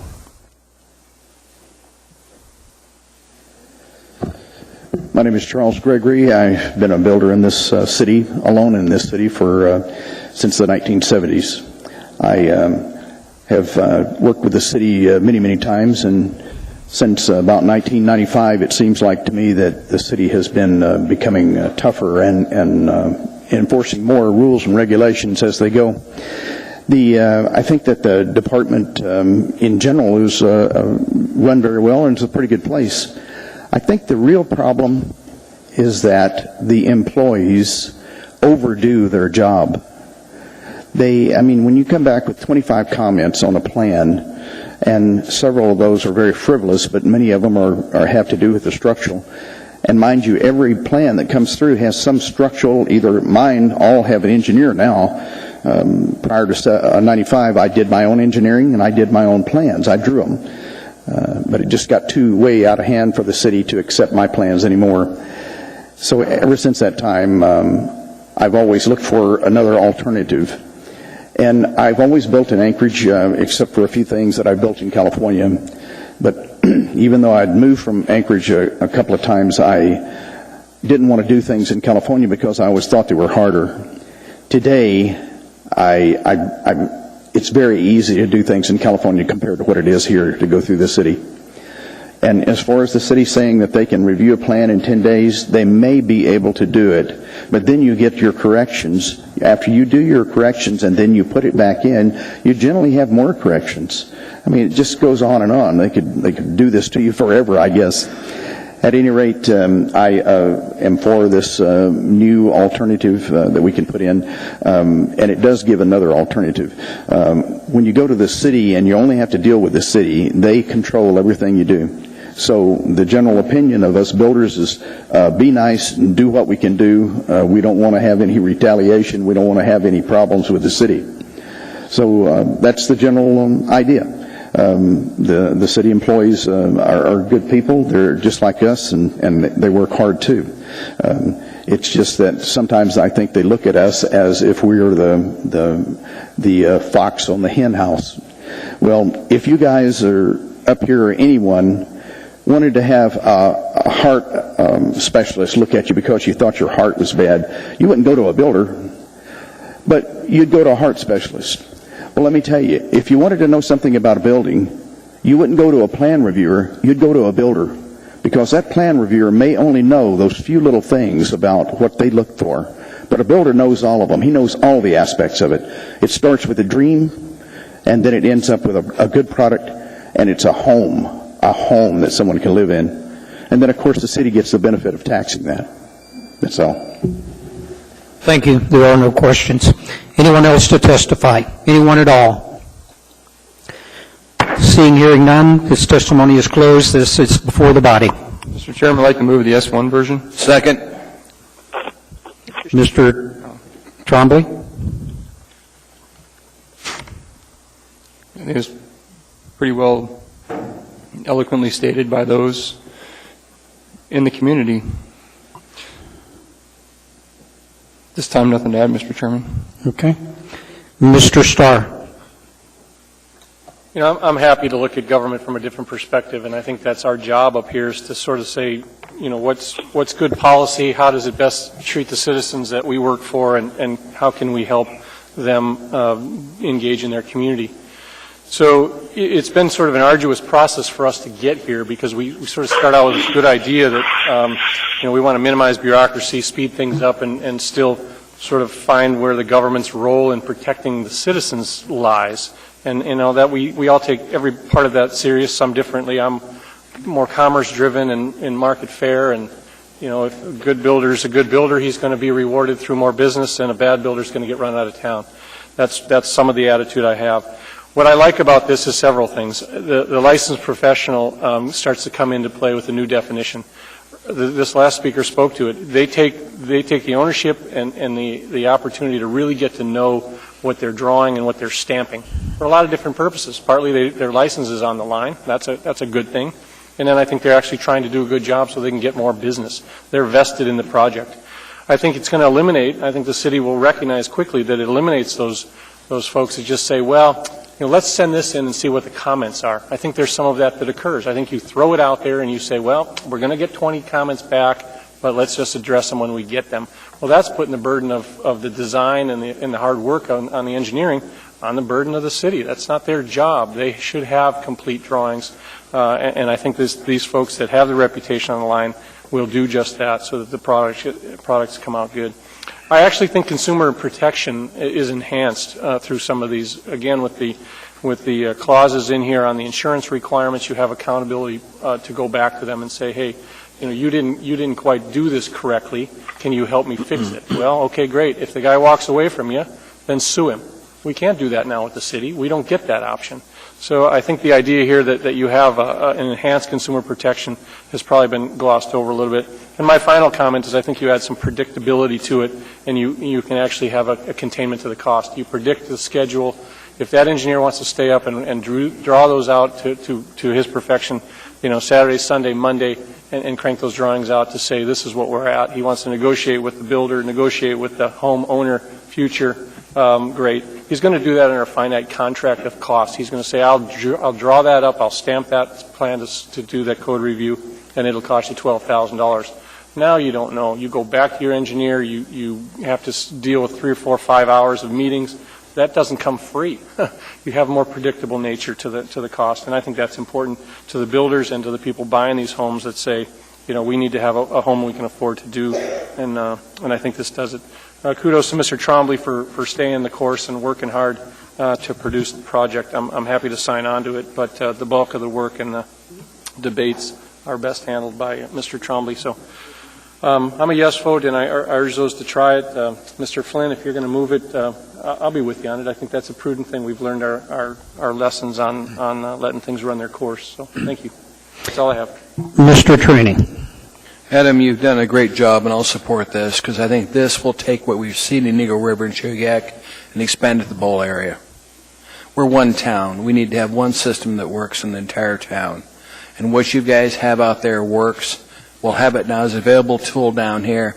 Back years ago when I was on the same with Joe Murdy, Joe used to complain all the time about how long it took to get a building permit. In fact, there was one time we had an ethics complaint phoned in because he was there at the desk camped out. And it has not gotten any better over the years. It doesn't matter who the mayor is, the bureaucracy stays intact. And that's part of the problem we've got. We need to change the system, and this is a change that they need to utilize. So I appreciate the builders saying we will, in fact, use this program. So thank you for bringing it forward, Adam. You've done a good course with this. Mr. Flynn. Well, thank you, Mr. Chairman. As Mr. Starr alluded, I have an amendment. It's item 13B5 should be in your addendum packet, and I'll move that at this point. Second. With a minor correction, the second to the last line reads AMC 23.10, and the 4 after that should not be capitalized. It should be lowercase FOR. It was a auto format error. WordPerfect got us, or Microsoft Word. So the reason I'm bringing this forward, Mr. Starr alluded to part of it. When we try new things, it's, I think, incumbent upon us to take a second look and just make sure they're working the way they're intended at some point down the line. This is a 3-year sunset clause. And the other reason I brought it forward, and we talked about the different systems we have in Anchorage. If you're outside of the building safety area, you have a private plan review and private inspection process. If you're inside the building safety area, you have a municipal plan review and a municipal inspection process. This sets up a system where you could have a private plan review and a public inspection process. And I get a little bit nervous about combining the private sector and the public sector only because when we've done that a couple of times in the past, we've seen some questionable results. And I just want to make sure if this is going to be successful, we take another look at it in a few years and ensure that it's working as it's intended. Thank you, Mr. Chairman. I have others in the queue. Are you wanting to speak on the amendment? Yes. Okay, Mr. Horniman. Well, thank you, Mr. Flynn, for adding in the Sunset Clause amendment, and I'm very supportive of that, and I'll try to be brief. But basically, I'm a good government type of guy. I think folks on this body know that. I don't find government typically as onerous, but I do know that there are regulations, rules, and with that comes enforcement. Somebody has to be the person that says sometimes that it's not right or no or fix this or amend that. And sometimes we don't like, myself included, sometimes we don't like the answer we're getting, and we're looking for one answer and we do not get the answer we're looking for. So that said, I think there's an opportunity here possibly to perhaps, I wish this was more, and perhaps in the future we might be able to come to a place where several of the speakers alluded to, where some of the builders are planning on using the building department's inspection plan review process, obviously inspectors, but perhaps if there's a backlog or a log jam going on, a bottleneck has been alluded to, that then they could slide shift and go to the private planner, and of course knowing that there's some expense to that as well. So I'm also desirous to see joint training and education on of the builders as well as the planning builders, reviewers and building planners of the municipality. I'm sure there's things done. I kind of in simple terms that you go to the do-it-yourself at Home Depot or Lowe's and they put on clinics, but something along that line for the builders and the planners where they're all kind of working from the same books and everybody's got the same understanding. I think it would lessen a lot of those, perhaps rightly so. Be careful what you say to somebody who's got the pen, sometimes mightier than sword. So if you make a comment challenging someone's, change order or recommendation of comments, I guess, the next time you might get twice as many or something. So you're a little bit more tongue to mute. So I'd like to see this thing. I'd like to see it work. I'm a little concerned about, as we see and been alluded to, there are certain sections in this town already have something similar to this, so we should try it. And then at the end of the day, I think the mayor and the executive branch's responsibility is to make sure we monitor closely, and if there are any problems that, we should know as quickly as possible. So if we have to make amendments, we can do that. I mean, we did it with the fireworks ordinance, and I predict that this is probably going to create some fireworks itself within the industry and community. Thank you. Anyone else on the amendment? Mr. Chairman. Mr. Trombley. I'd just like to say thank you for Mr. Flynn for bringing this amendment forward. One of the things that we'll notice is that in one of the comments I've heard repetitively is that, well, there's no one in the city that is actually qualified to do this at this time. Well, that's because before Carl Benz created the automobile, there was no auto mechanic. And so you have to allow the process to be open in order for the market to respond. And I think a 3-year time set is adequate, and I do support this. So thank you. Thank you. Anyone else on the amendment? Seeing, hearing none, we're going to vote on the amendment. Mr. Birch? Yes. The amendment passes unanimously. We're back to the original motion, and Ms. Gray Jackson, you were in the queue. Thank you, Mr. Chairman. First, I'd like to thank Mr. Trombley for spending the time, of course, working with our attorney, bringing this ordinance forward. And I want to thank everybody who testified today, those who testified in support of this ordinance, and those who testified against this ordinance. And I have to say, I'm a big proponent, and I think most people know that, of making government easier to navigate through, especially after being an employee for almost 30 years. I want our community to be able to navigate through government simply and easily with not a lot of cost. Our Community Development Services Department, they're responsible for the safety of construction within our community. We've had work sessions, emails back and forth, and they have stated over and over and over again 7 concerns that I really can't ignore. And I'm going to briefly remind folks of what those concerns are. First concern is that it removes the requirement for an independent, impartial review by the municipality, and instead substitutes a review by someone who is hired by and who has a direct fiduciary relationship with the owner of the project. Secondly, the perceived benefit of relieving pressure from the building department may not even be realized. Other jurisdictions that have tried this approach, they found a high rate of errors in projects that were audited after the fact. Eliminating the building plan review won't necessarily shorten the time required to secure a permit. The ordinance won't even necessarily shorten the overall construction process and the time required to obtain a certificate of occupancy. It won't necessarily save money for the applicant. And adopting this ordinance, period, point blank, it's going to result in the cancellation of the municipality's ISO rating for residential construction because the rating hinges on review by the department. And there have been other issues stated throughout this process, issues such as the increase in flood insurance rates for those of us in this community who have and are able to get flood insurance.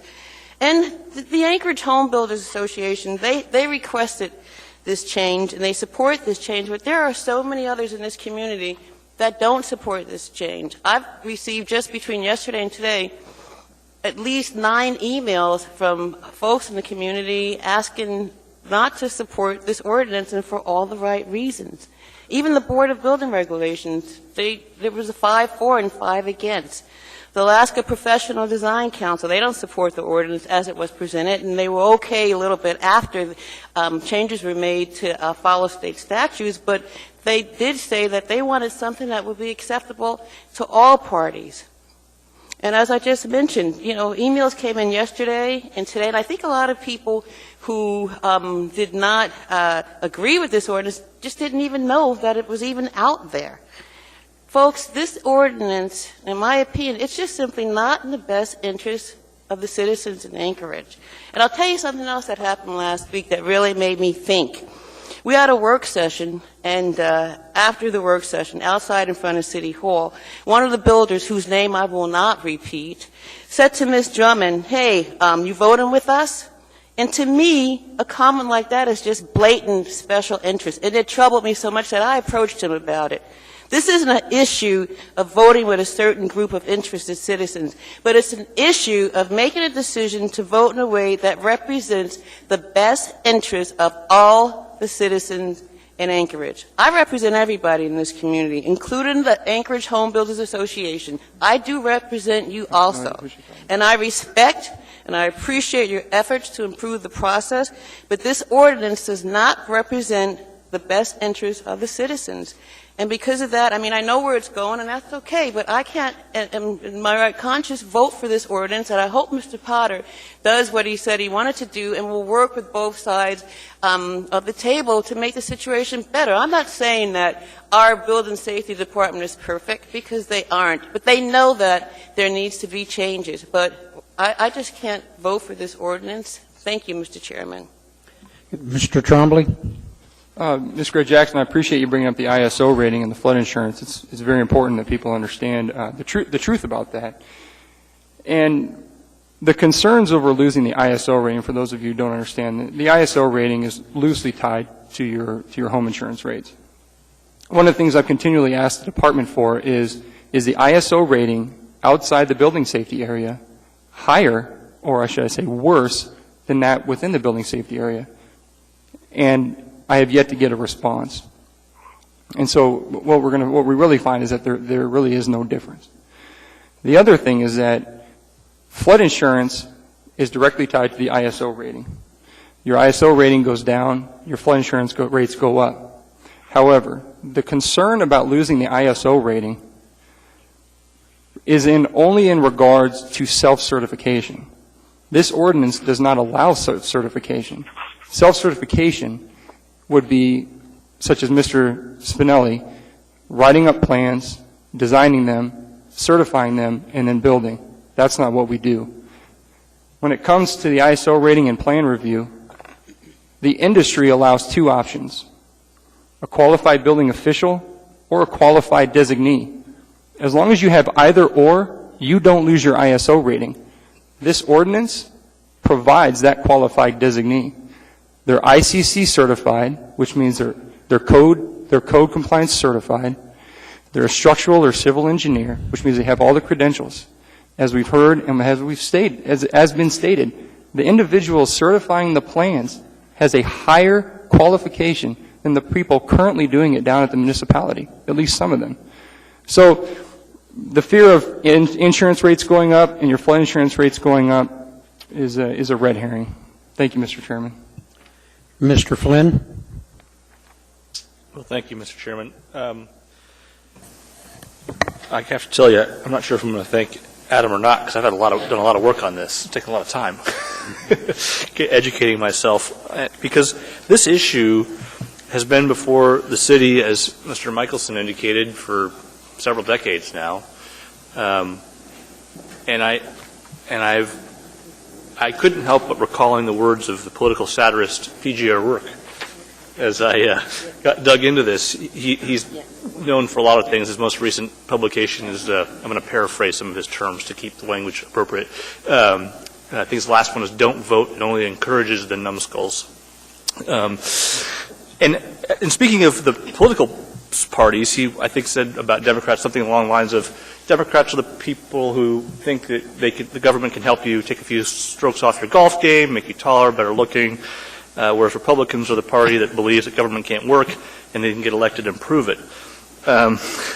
That's not a denunciation of either party, but as I dug into this, what I found was one of the reasons this subject continues to come to the fore over the decades is that, as Mr. Michelson indicated, as administrations change, they bring different levels of focus on the building department.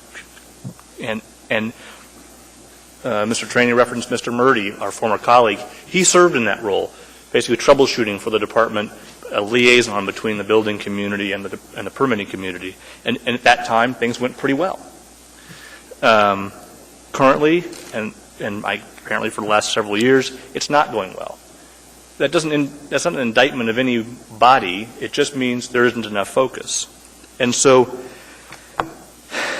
this solution, depending on your point of view, is either a sledgehammer or a finishing hammer to try and address that fluctuation between effective management of the process and, unfortunately, less effective administration of the process.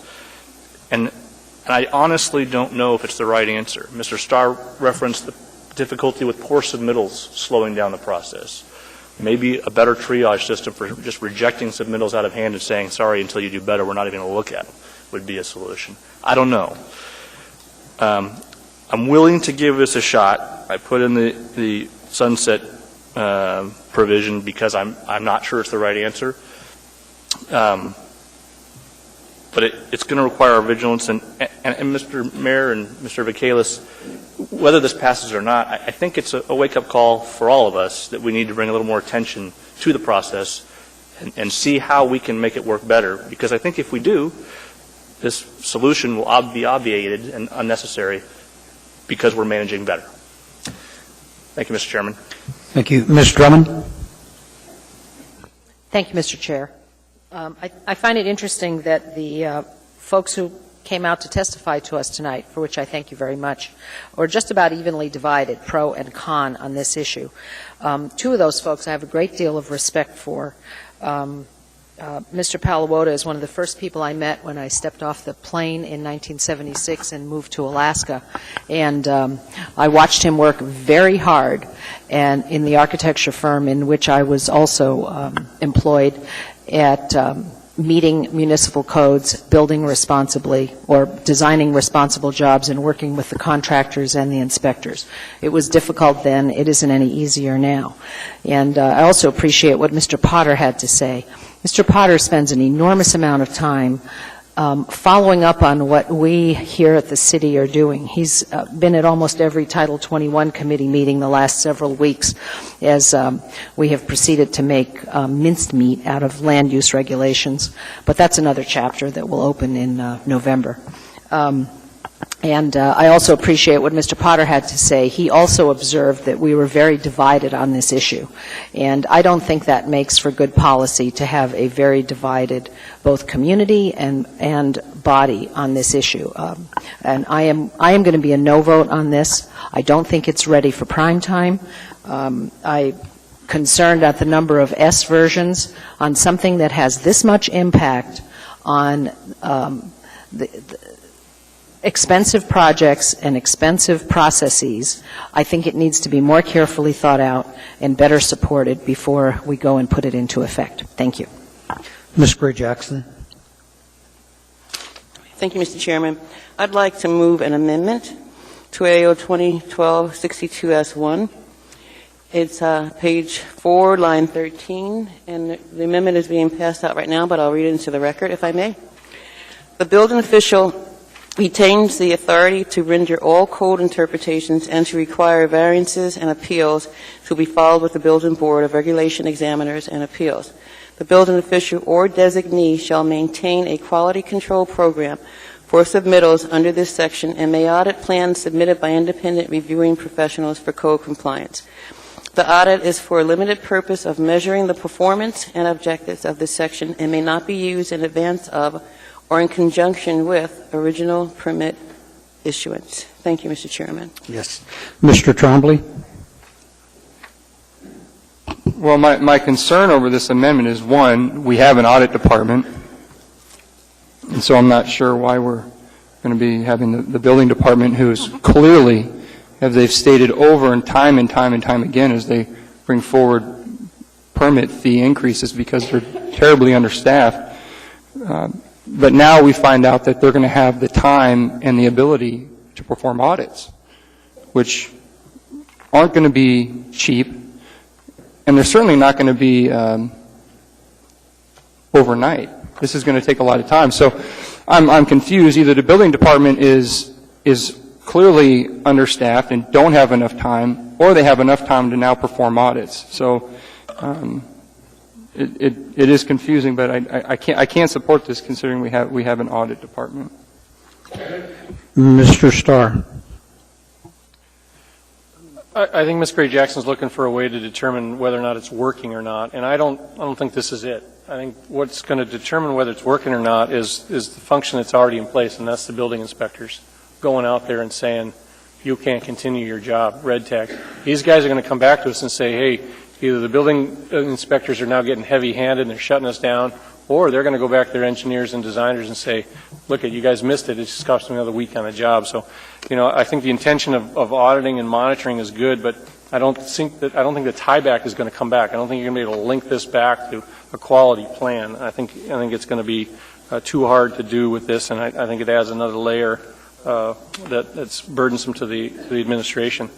I think the best check is what's going to happen when they start construction, and that's the 22 to 27 inspectors that show up on site saying this is the code, and you're going to build that way. I think that's still got to happen. So I'm going to be a no vote on this. I think let's move it along. Let's not add more bureaucracy to the administration. Thank you. Ms. Gray Jackson. Thank you, Mr. Chairman. Mr. Starr and Mr. Trombley, I think what it's called is internal controls. Just that simple. But I would like to hear from the administration whether or not you think this is going to be burdensome. Thank you, Mr. Chairman. Mayor? It's like anything else. You don't really know until you put it into practice. I suppose an occasional audit, if there's a lot more plan review going on in the private sector, I think they'd probably have a little more time to do an occasional one. But I think Mr. Trombley makes a good point, too. We do have an audit department. And Mr. Starr, I think, is not off base in saying that the inspectors in the field will be auditing constantly. So there's good points on either side. There's no one in the queue. Please vote on the amendment.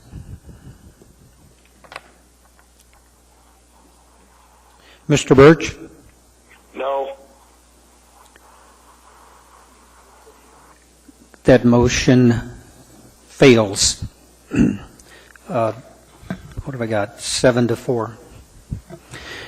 We now have the original motion back before us. Anyone, the original motion as amended. Mayor Sullivan? Yes, thank you.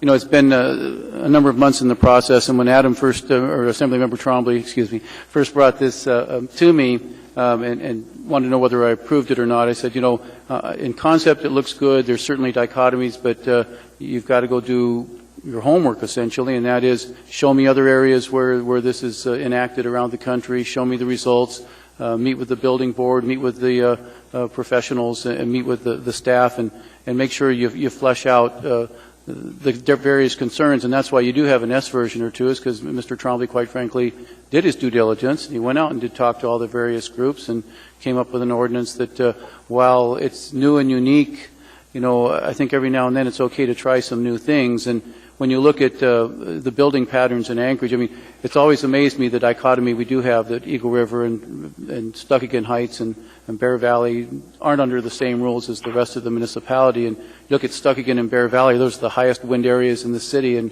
yet they don't go in for plan review. And we all know that a lot of the growth is going to be in the Powder Ridge area going forward. So I'm willing to give this a try. I think, again, the maker of the ordinance did what I'd asked him to do, and that was go out and do your due diligence and show me the research, show me the data, talk to the communities that are involved on both sides of the issue, and I think he's done that. So I think with the sunset provision, we've got an opportunity in a couple of years to see whether or not it needs revisions or whether it's working, and so at this point, no opposition.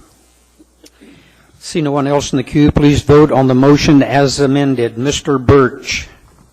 Yes. That motion passes 9-2.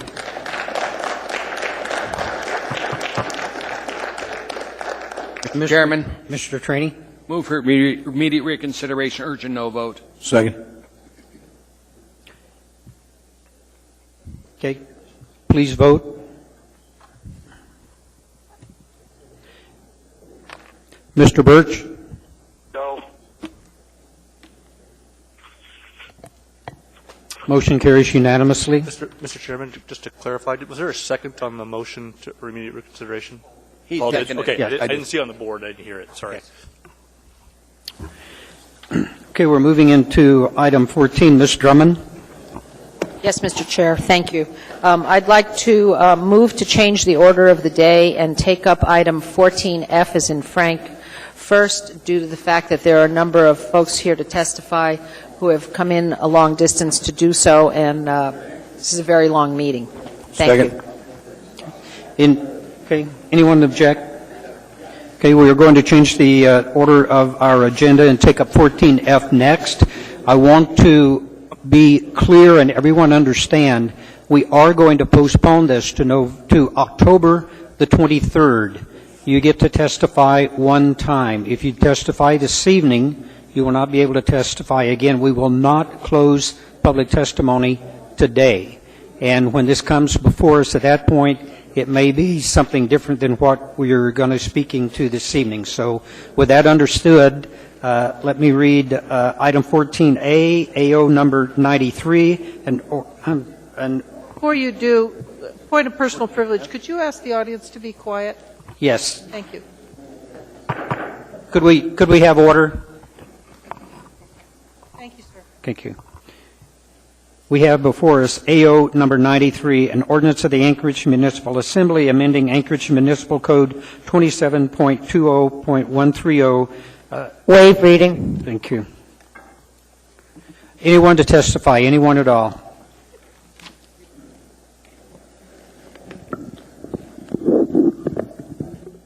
Assemblymen and women, Mayor Sullivan. My name is Leo Von Schaben. V like in Victor O-N, space S-C-H-E-B like in boy E-N. I'm the past founder of USKH and CEO, president, and chairman of the board.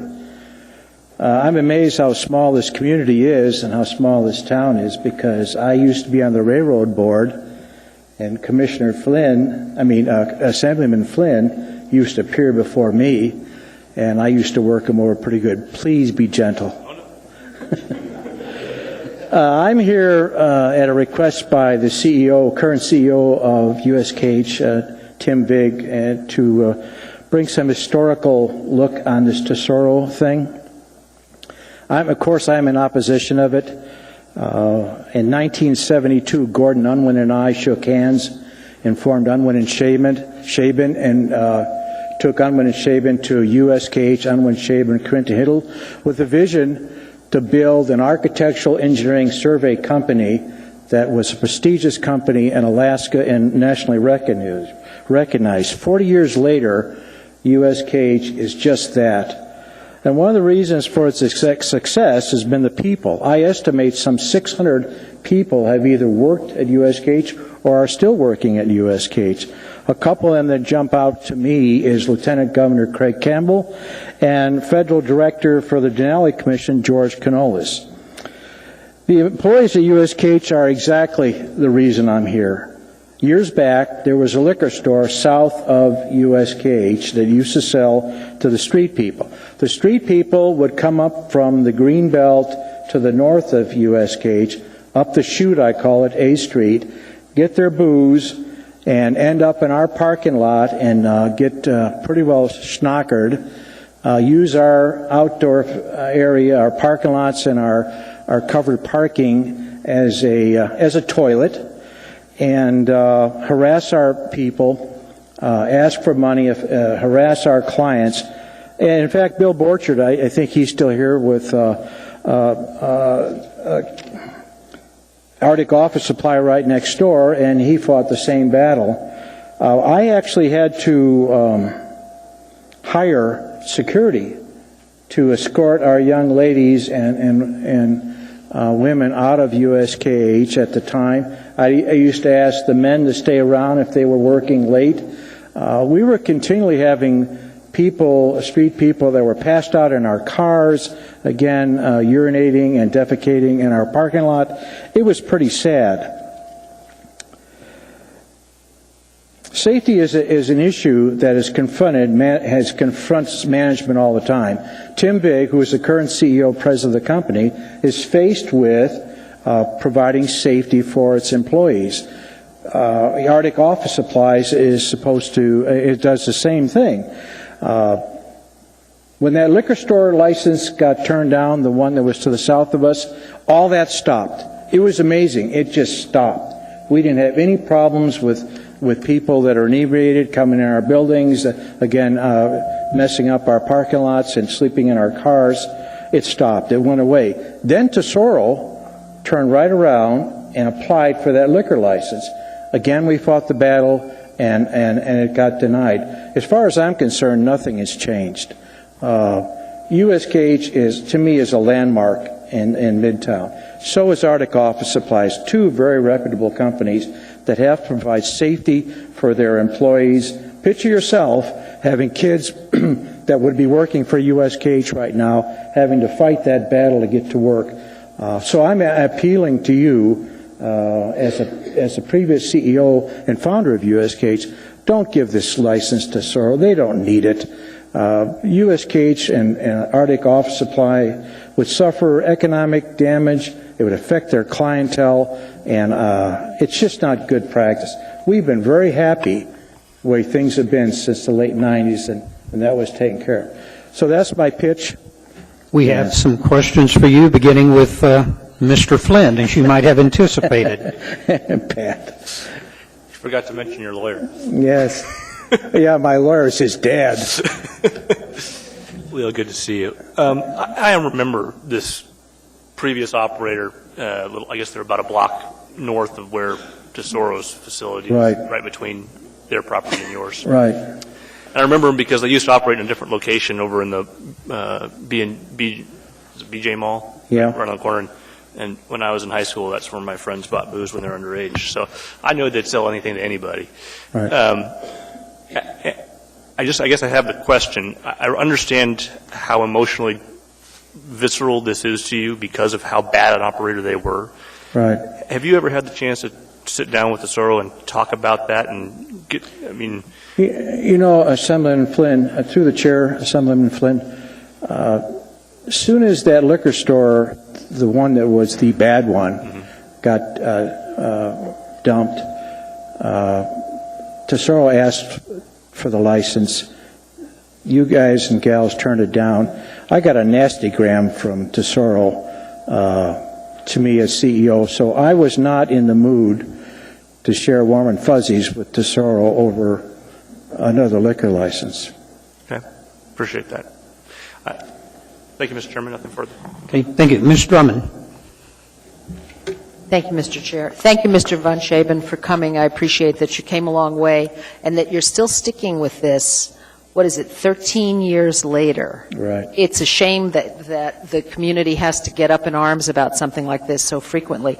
If I could point out the color edition that the Assembly got that has the map on it, the former location of the independent liquor operator that was shut down by this body in 1999 is not a block away from the Tesoro station. It is 50 feet away from the Tesoro station. It is 2 lots down.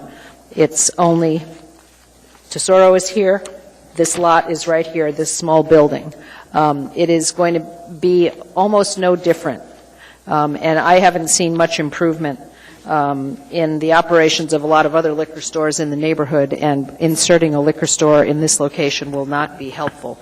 I'm sure Mr. Von Schaben remembers exactly where that former place was located. Yes, I do. Okay. And that fellow showed up here shortly after I got elected to the Assembly in 2008. I forget his name, but I recognized his name. He was seeking to transfer a liquor license, and I pulled it off the agenda faster than you could believe, and we hauled him in front of the Assembly's Public Safety Committee, and he promised he was never going to operate a liquor license in this town again. He was simply looking to transfer it. But we're keeping an eye out for that guy, and he did not do the liquor industry in this town any favors. Thank you. Thank you. There are no other questions, Mr. Von Slaven. Prior to anyone else testifying, I've got to deal with some errors and omission. Basically, the error, I read the wrong resolution into this for testimony, so we need to fix that. This is AR 220220, a resolution of the Anchorage Municipal Assembly approving an alcoholic beverage conditional use for a package store use and license number 1198. Waive reading. Thank you. We will now continue public testimony. Anyone else to testify? Anyone at all?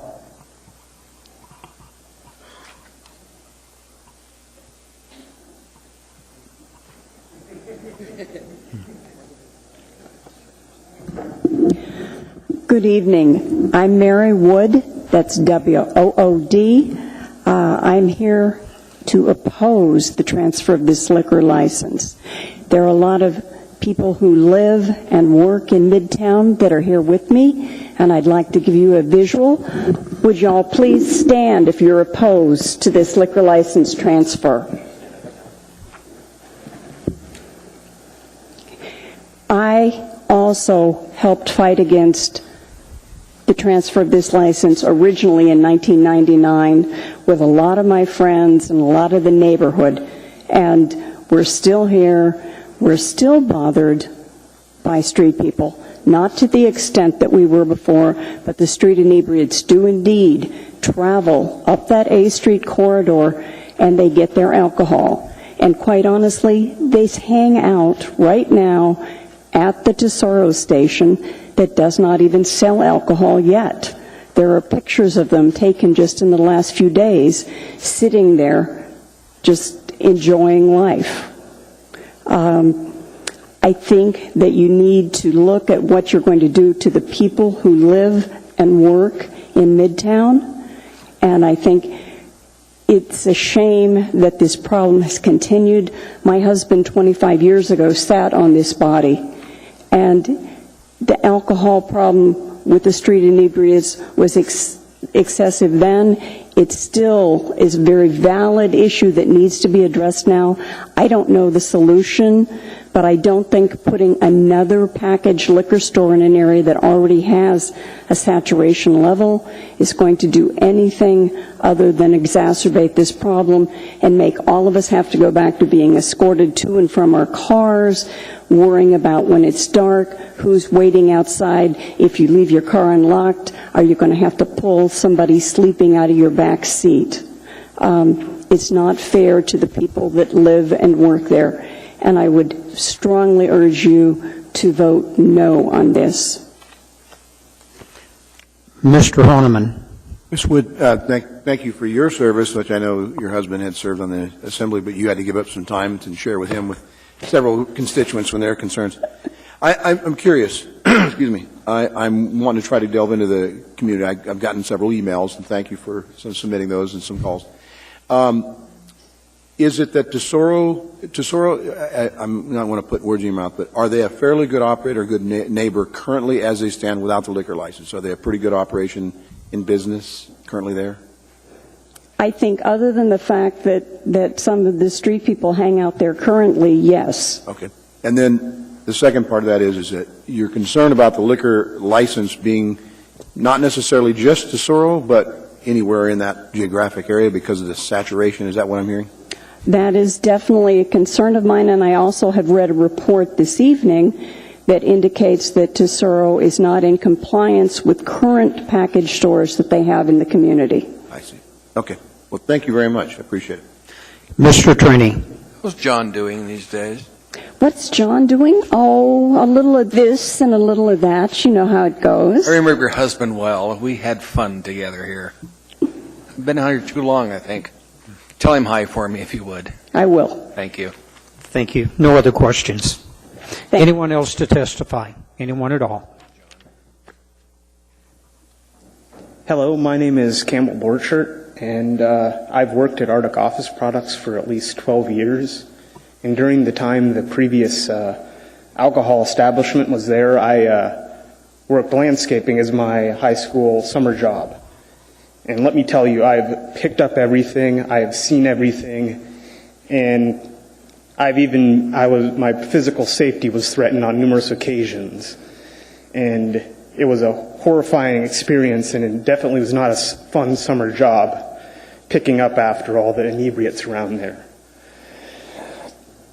I had a chance to look over Tesoro's alcohol transfer requests that they put forth, and I saw that they gave a percentage basis of what price, how much volume price-wise, what they were going to sell. And of that, 30%, 20 to 30% was an amount of $10 or less dollars. And when you went up to $25, it was 90 to 100% of their product was going to be priced like that. And this is exactly the type of cheap liquor that the inebriates drink. And being at our location, it would be a hub for them to come up from the Valley of the Moon Park in that green belt, get their liquor, panhandle at the busy Northern Lights and Benson Boulevard and A&C Street corners, and then just go down. Or even sleep. I've seen them sleeping on our lawn. They tried to set up tents on numerous occasions on our front lawn, and it was a blight on the area. There are no questions. Thank you. Anyone else to testify? Anyone at all?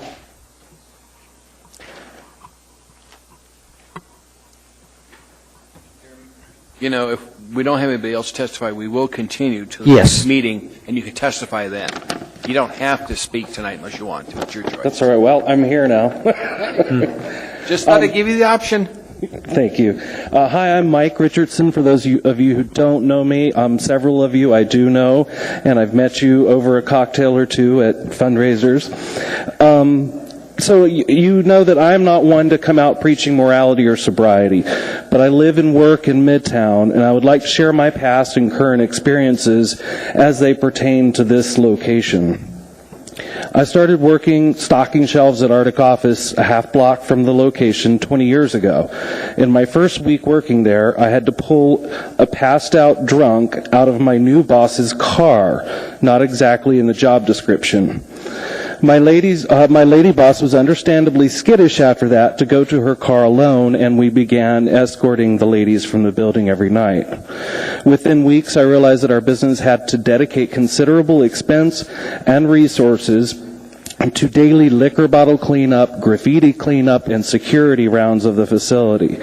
So many people, including our customers, had things stolen from their cars that we regularly reminded everyone to lock their doors, and the number for CSP was posted by every phone.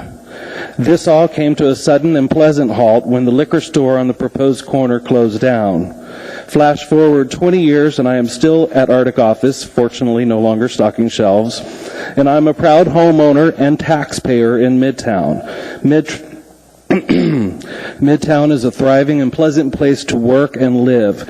Arctic Office over the years has added landscaping, new signage, etc. Some things that would have been impossible in the old days of vandalism, litter, and insecurity. Now, I ask you to consider the future of this area of our city. I am all for the progress. I'm actually very Republican that way. And I believe wholeheartedly in free enterprise. But I do not think that we should sacrifice the safety and beauty of our businesses and homes for the progress of a single business. I have nothing against Tesoro and wish them much success, but please say no to this liquor license. Thank you. There are no questions. Anyone else to testify? Anyone at all? Understanding this will be opened for testimony again on the 23rd of October. Hi, my name is Lisa Ellison, and I too, back in 1993, started work at Arctic Office Products. And at the time, I worked in the retail department, and I have been gone for the last few years and have returned again in January of this past year, and I'm now the retail manager there. When I was there also, too, back in '93, we witnessed, again, people, inebriates crawling in the back of the cars, passing out. We had to get Mike. I worked with Mike. He had to escort us out to our cars. And as women, we like to be independent and not have to ask for that kind of help. But with the clientele that was around with that liquor store, it made it impossible for us to feel safe to go out and get on our own cars on our own. And now, as the manager there, I have young ladies that are my staff that I'm responsible for. I open in the morning there around 7:30. It's dark in the wintertime. Don't want to have to feel afraid to come up and open up the store. And neither do I want my staff, when they leave late at night at 6, to have to feel afraid to also go out to their vehicles. It's not a fun feeling. I've also experienced individuals coming into our bathrooms, vomiting, passing out in there. I've witnessed them urinating in our hallways at Arctic office, and of course that is not what you want your customers to see. We work real hard to get people to come into our stores, trying to build our retail store up, and in today's economy, it's kind of hard to do. So you sure don't want those kind of individuals in your store or around on the property to alleviate any of potential customers coming in. And so I agree. I strongly urge you guys to do whatever you can to not let this happen. I don't have any problems with Tesoro either, but Arctic office is a wonderful place to work, and we like to keep it that way for our customers coming in too. So thank you for your time. Thank you. Anyone else?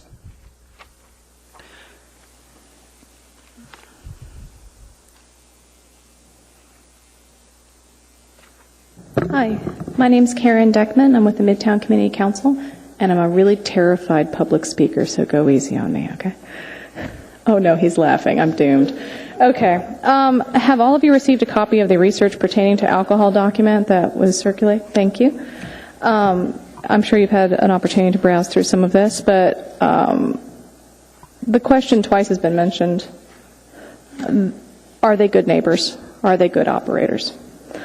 I like Tesoro's. I shop there regularly. I've had the pleasure of working with James Sturley on this issue, and he's been very receptive to the concerns of the neighborhood and its people. However, we are what we do. And the example which was brought before us was Government Hill, the Tesoro is located there, from which some of the information that's contained in this document was extracted. The resolution that was passed back in 2010 had some stipulations in it about what they would and would not do.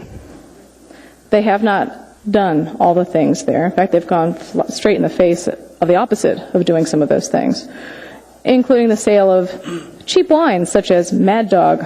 I was researching Mad Dog today. It's known as a bum wine. Also, in addition to that, if you go to the property and you go to the park area adjacent to it, you'll find beer cans, which we're pretty sure are coming from that location, but it's hard to tell because the stickers that were supposed to be on, that were agreed to in the resolution on each of those individual cans, if you were to go look, they're not on there. We're looking at about a 1:8 ratio for individual sales on those, so those stickers are missing. Also, in the resolution, there's something, the spirit of the law, and then there's the law. So, in the spirit of the law, when this resolution was originally drafted, one of the nice things they put in there was no beer 6-pack would be sold for under $6. The implication there was this is not going to be an establishment where you can get cheap liquor to get boozed up on and party in the parks. Unfortunately, as the photographs will detail, they're selling alcohol in cases of 30 for about $17, thus making each of those cans of beer roughly 60 cents, half the cost of a soda. And anybody who's worked with the parks or worked with the homeless knows how this operates. The homeless will go in and buy a large case of beer, and then they will take it out to the parks and they will sell it, very entrepreneurial, to each of their friends for $1. So there's a profit to be made. And this is a very busy industry. It's called third-party sales. At any rate, this is all the information I have before me. The community has spoken out. This is the tip of the iceberg, the people that have come here tonight. There are a lot of angry people and a lot of frightened people and very concerned people.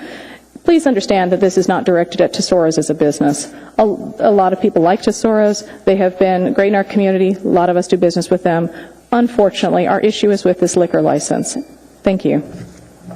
Thank you. Mr. Flynn? Just so we're clear, no one has ever been injured in a conversation with me here in chambers. So I don't want to be the first. I appreciate you bringing this forward, and I don't know how much you know about some of the history we had. More than I Hill. want to. What's that? More than I want to. Okay. One of the reasons Tesoro agreed to these restrictions, just so you know, we have another operator up there, cleverly known as the liquor store, who has engendered a fair amount of community enmity for practices more like the guys who used to be selling on A Street than Tesoro. Doesn't answer the question as to where these cans in the park are coming from. It could be from either source at this point. Sure. But there's, well, let's put it this way. I'm not entirely sure we've fully reformed that story yet. We're still working on that part. So just for information, that doesn't really pertain to your situation, what you and the Mid-Town Community Council, if you haven't come to an agreement with Tesoro, fine. If you can't, we'll just figure it out. But understand what's happening with Tesoro at Government Hill is it's not doing what it said it was going to do. Right. And I'm kind of a very trusting person. So if you tell me you're going to do something and then you don't do it, I'm not so trusting anymore. Smart. Thank you. Thank you. Just a moment. Ms. Osiander?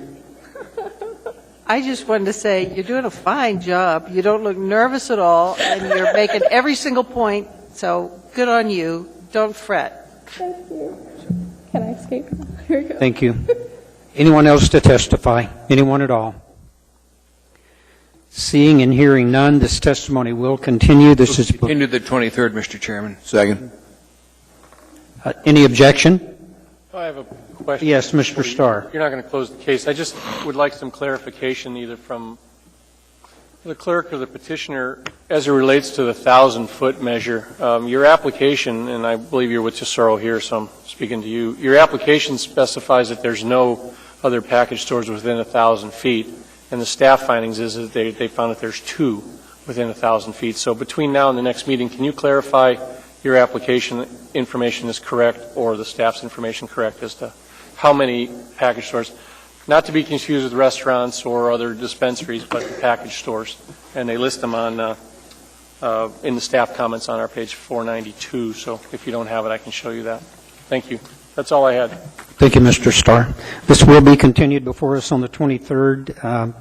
We now have before us item 14A, AO number 93, an ordinance of the Anchorage Municipal Assembly amending Anchorage Municipal Code section 27.20.130 to increase the number of supervisors of the Upper O'Malley Limited Road Service Area from 3 to 5. Waive reading.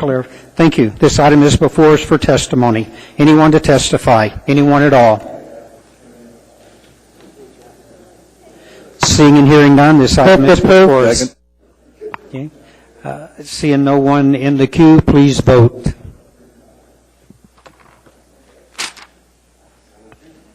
Mr. Birch?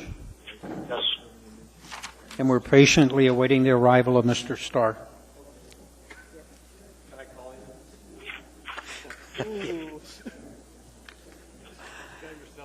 That motion carries unanimously.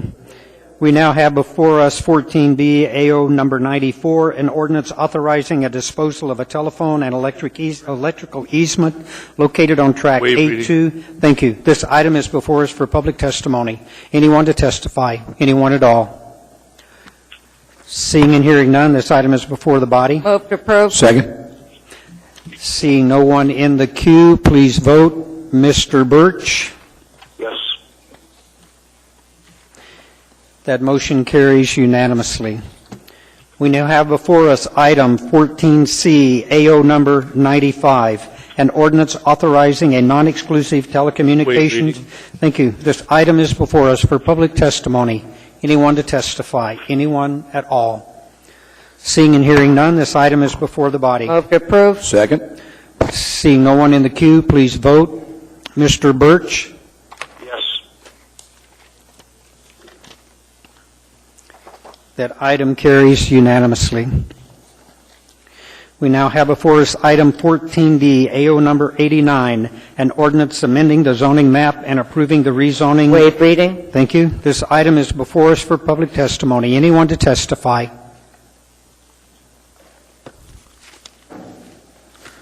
Good evening. Good evening, Mr. Chair and Assembly. My name is John Peterson, Petersen.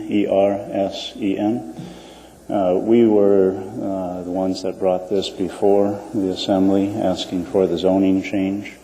We feel that this is a better use of the property, being that it is surrounded by other multifamily homes, and the business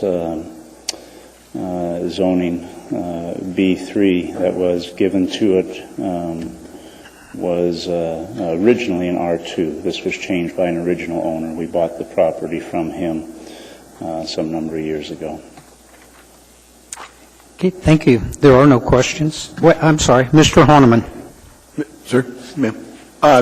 So you're are you planning to build something there, or just to have it rezoned? Yes. We would like to build a couple of duplexes there. Sounds good. And have you talked to any of the neighbors, any concerns at all by the neighbors? I'm sure there's been some postings and such. Yeah, there's been no opposition that we're aware of. Okay. Yeah. It's been a vacant property for a long time. I think people are looking forward to something being there. I hadn't heard anything directly in opposition, so I'm just curious if you had any conversation. Thank you. Okay. Thank you. Mr. Starr. Just a point of reference for us to sit up here and do this. Did you hire a professional to help you with your packet, or did you do it yourself? No, we did the packet ourselves. Okay. Good job. Appreciate all the answers. Thank you. Thank you. Very good. Thank you. Anyone else to testify? Anyone at all? Seeing, hearing none, this item is before the body. Move to approve. Second. Seeing no one in the queue, please vote. Mr. Birch? Yes. That motion carries unanimously. We now have before us item 14E, AO number 90, an ordinance amending the zoning map and approving the rezoning of approximately 4.2 acres from ROSL. Waive reading. Thank you. This item is before us for public testimony. Anyone to testify? Anyone at all? Seeing and hearing none, this item is before the body. Move to approve. Second. Seeing no one in the queue, please vote. Mr. Birch? Yes. That motion passes unanimously.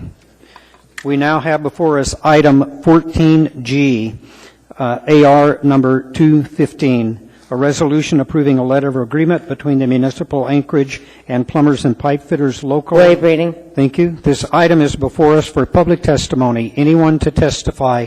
Anyone at all? Seeing, hearing none, this item is before the body. Move to approve. Second. Seeing no one in the queue, please vote. Mr. Birch? Yes.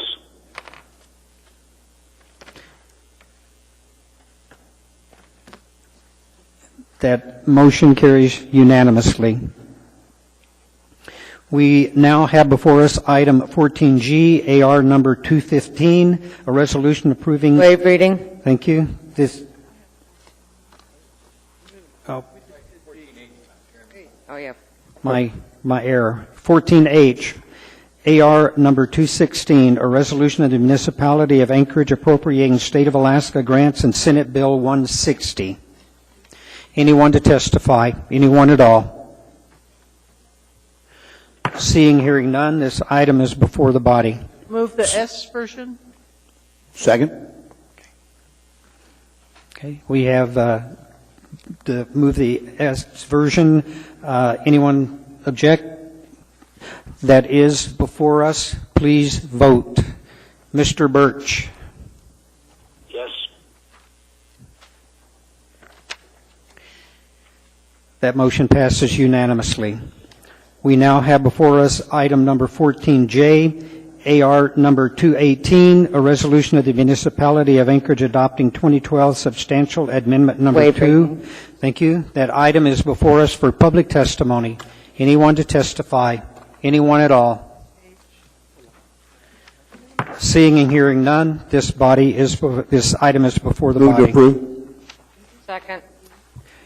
No one in the queue. Please vote. Mr. Birch. Yes.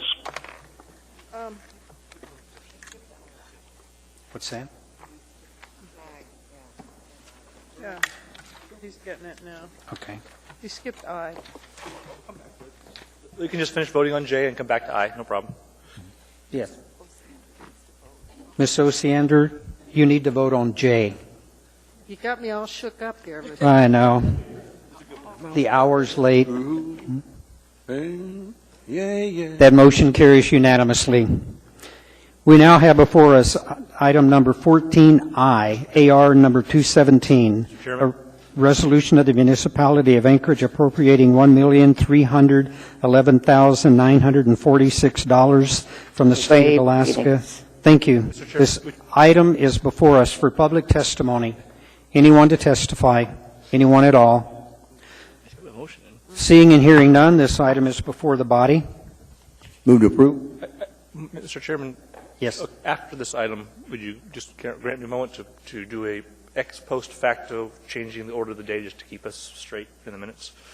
Yes. Thank you. Thank you. Council Chairman are rebelling now.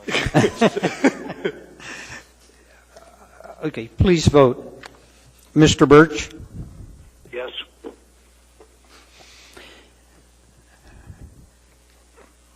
That item passes unanimously. Mr. Flynn? Thank you, Mr. Chairman. I move to change the order of the day to take up item 14J prior to order item 14I. Second. Any objection? Seeing and hearing none, we will do that. We now have before us item 14K, AR number 219, a resolution of the municipality of Anchorage appropriating $175,000 from the Anchorage Golf Course Capital Reserve. Thank you. This item is before us for public testimony. Anyone to testify? Anyone at all? Seeing, hearing none, this item is before the body. Mr. Starr. I'll yield to Ms. Osiander. She says important stuff. Ms. Osiander. Well, the first thing that confuses me is what's on the screen. Are we on K now? We are on K now. And then the second question I had was, I think there's a misprint in the title. And it says the septic tank and the septic system of the Anchorage Golf Course in the office of the municipal manager, which would be unique. Mr. Vacalis, do you have any comment? My comment would be that's not unique. Ms. Osiander, do you want? I can barely keep up here. I'd like to delete the words "in the office of the municipal manager" from the title, sir. Anyone object? Yeah, you can't do Yes, that. you can't do that. Well, you can't do that. Yeah, you can't change the title. Can't change You it. can make the title. Mr. All right. Chairman, I believe it's a valid motion. I'm narrowing the title. I'm making it more explicit and more accurate. Mr. Flynn? Well, the challenge, of course, is the reason we don't change titles is because titles are in place to provide public notice. Ms. Osiander does raise a reasonable point. However, I think the purpose of a title is to indicate that the Anchorage Golf Course as an entity resides under the office of the municipal manager. We all got it. We all got it. Okay. Thank you, Mr. Flynn. Mr. Starr? Oh, Mr. Vacalis, I have to talk about the nature of the project now. It's a crappy business, of course, but are you doing... Move to censure. No, I can't. It's really frustrating that... Why does it cost so much? We're not doing the leach field. We're not doing the downstream stuff. We're just doing the tank. $175,000, that's a lot. That's a big tank. It's a lot of money. Why? As you know, there's engineering firm did do the cost estimate for the golf course folks. And, even though we do oversee the construction because it's our facility, as I understand it, it's not just the tank, it's the entire system that actually has to be replaced in a lot of the piping. Is that correct? Yeah. Could you come up to the microphone, please? No, I get it. It's $175,000. I mean, we're in a septic and well environment out in my community with leach fields, and that'd be a massive system. It's also the reclaiming the parking pad where the tank is currently located at. It's buried underneath where they, in the back of the building, where they park their carts. So the excavation is going to yes. destroy all of that, and we have to rebuild it. Yes, they do. There's a lot of work. In order to get the equipment to the area, they're going to be destroying paths that they have to rebuild. Okay, that's clear. Thank you. Mr. Flynn? Sorry, nothing more, Mr. Chairman. Okay. Seeing no one else in the queue, please vote. Mr. Birch?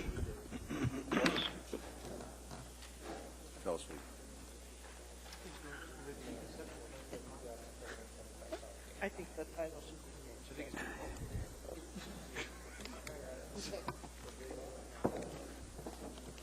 That motion carries unanimously. That concludes our agenda tonight. We have no special orders. Any public testimony? Anyone to testify? Seeing, hearing none, what's the desire of the body? move to adjourn.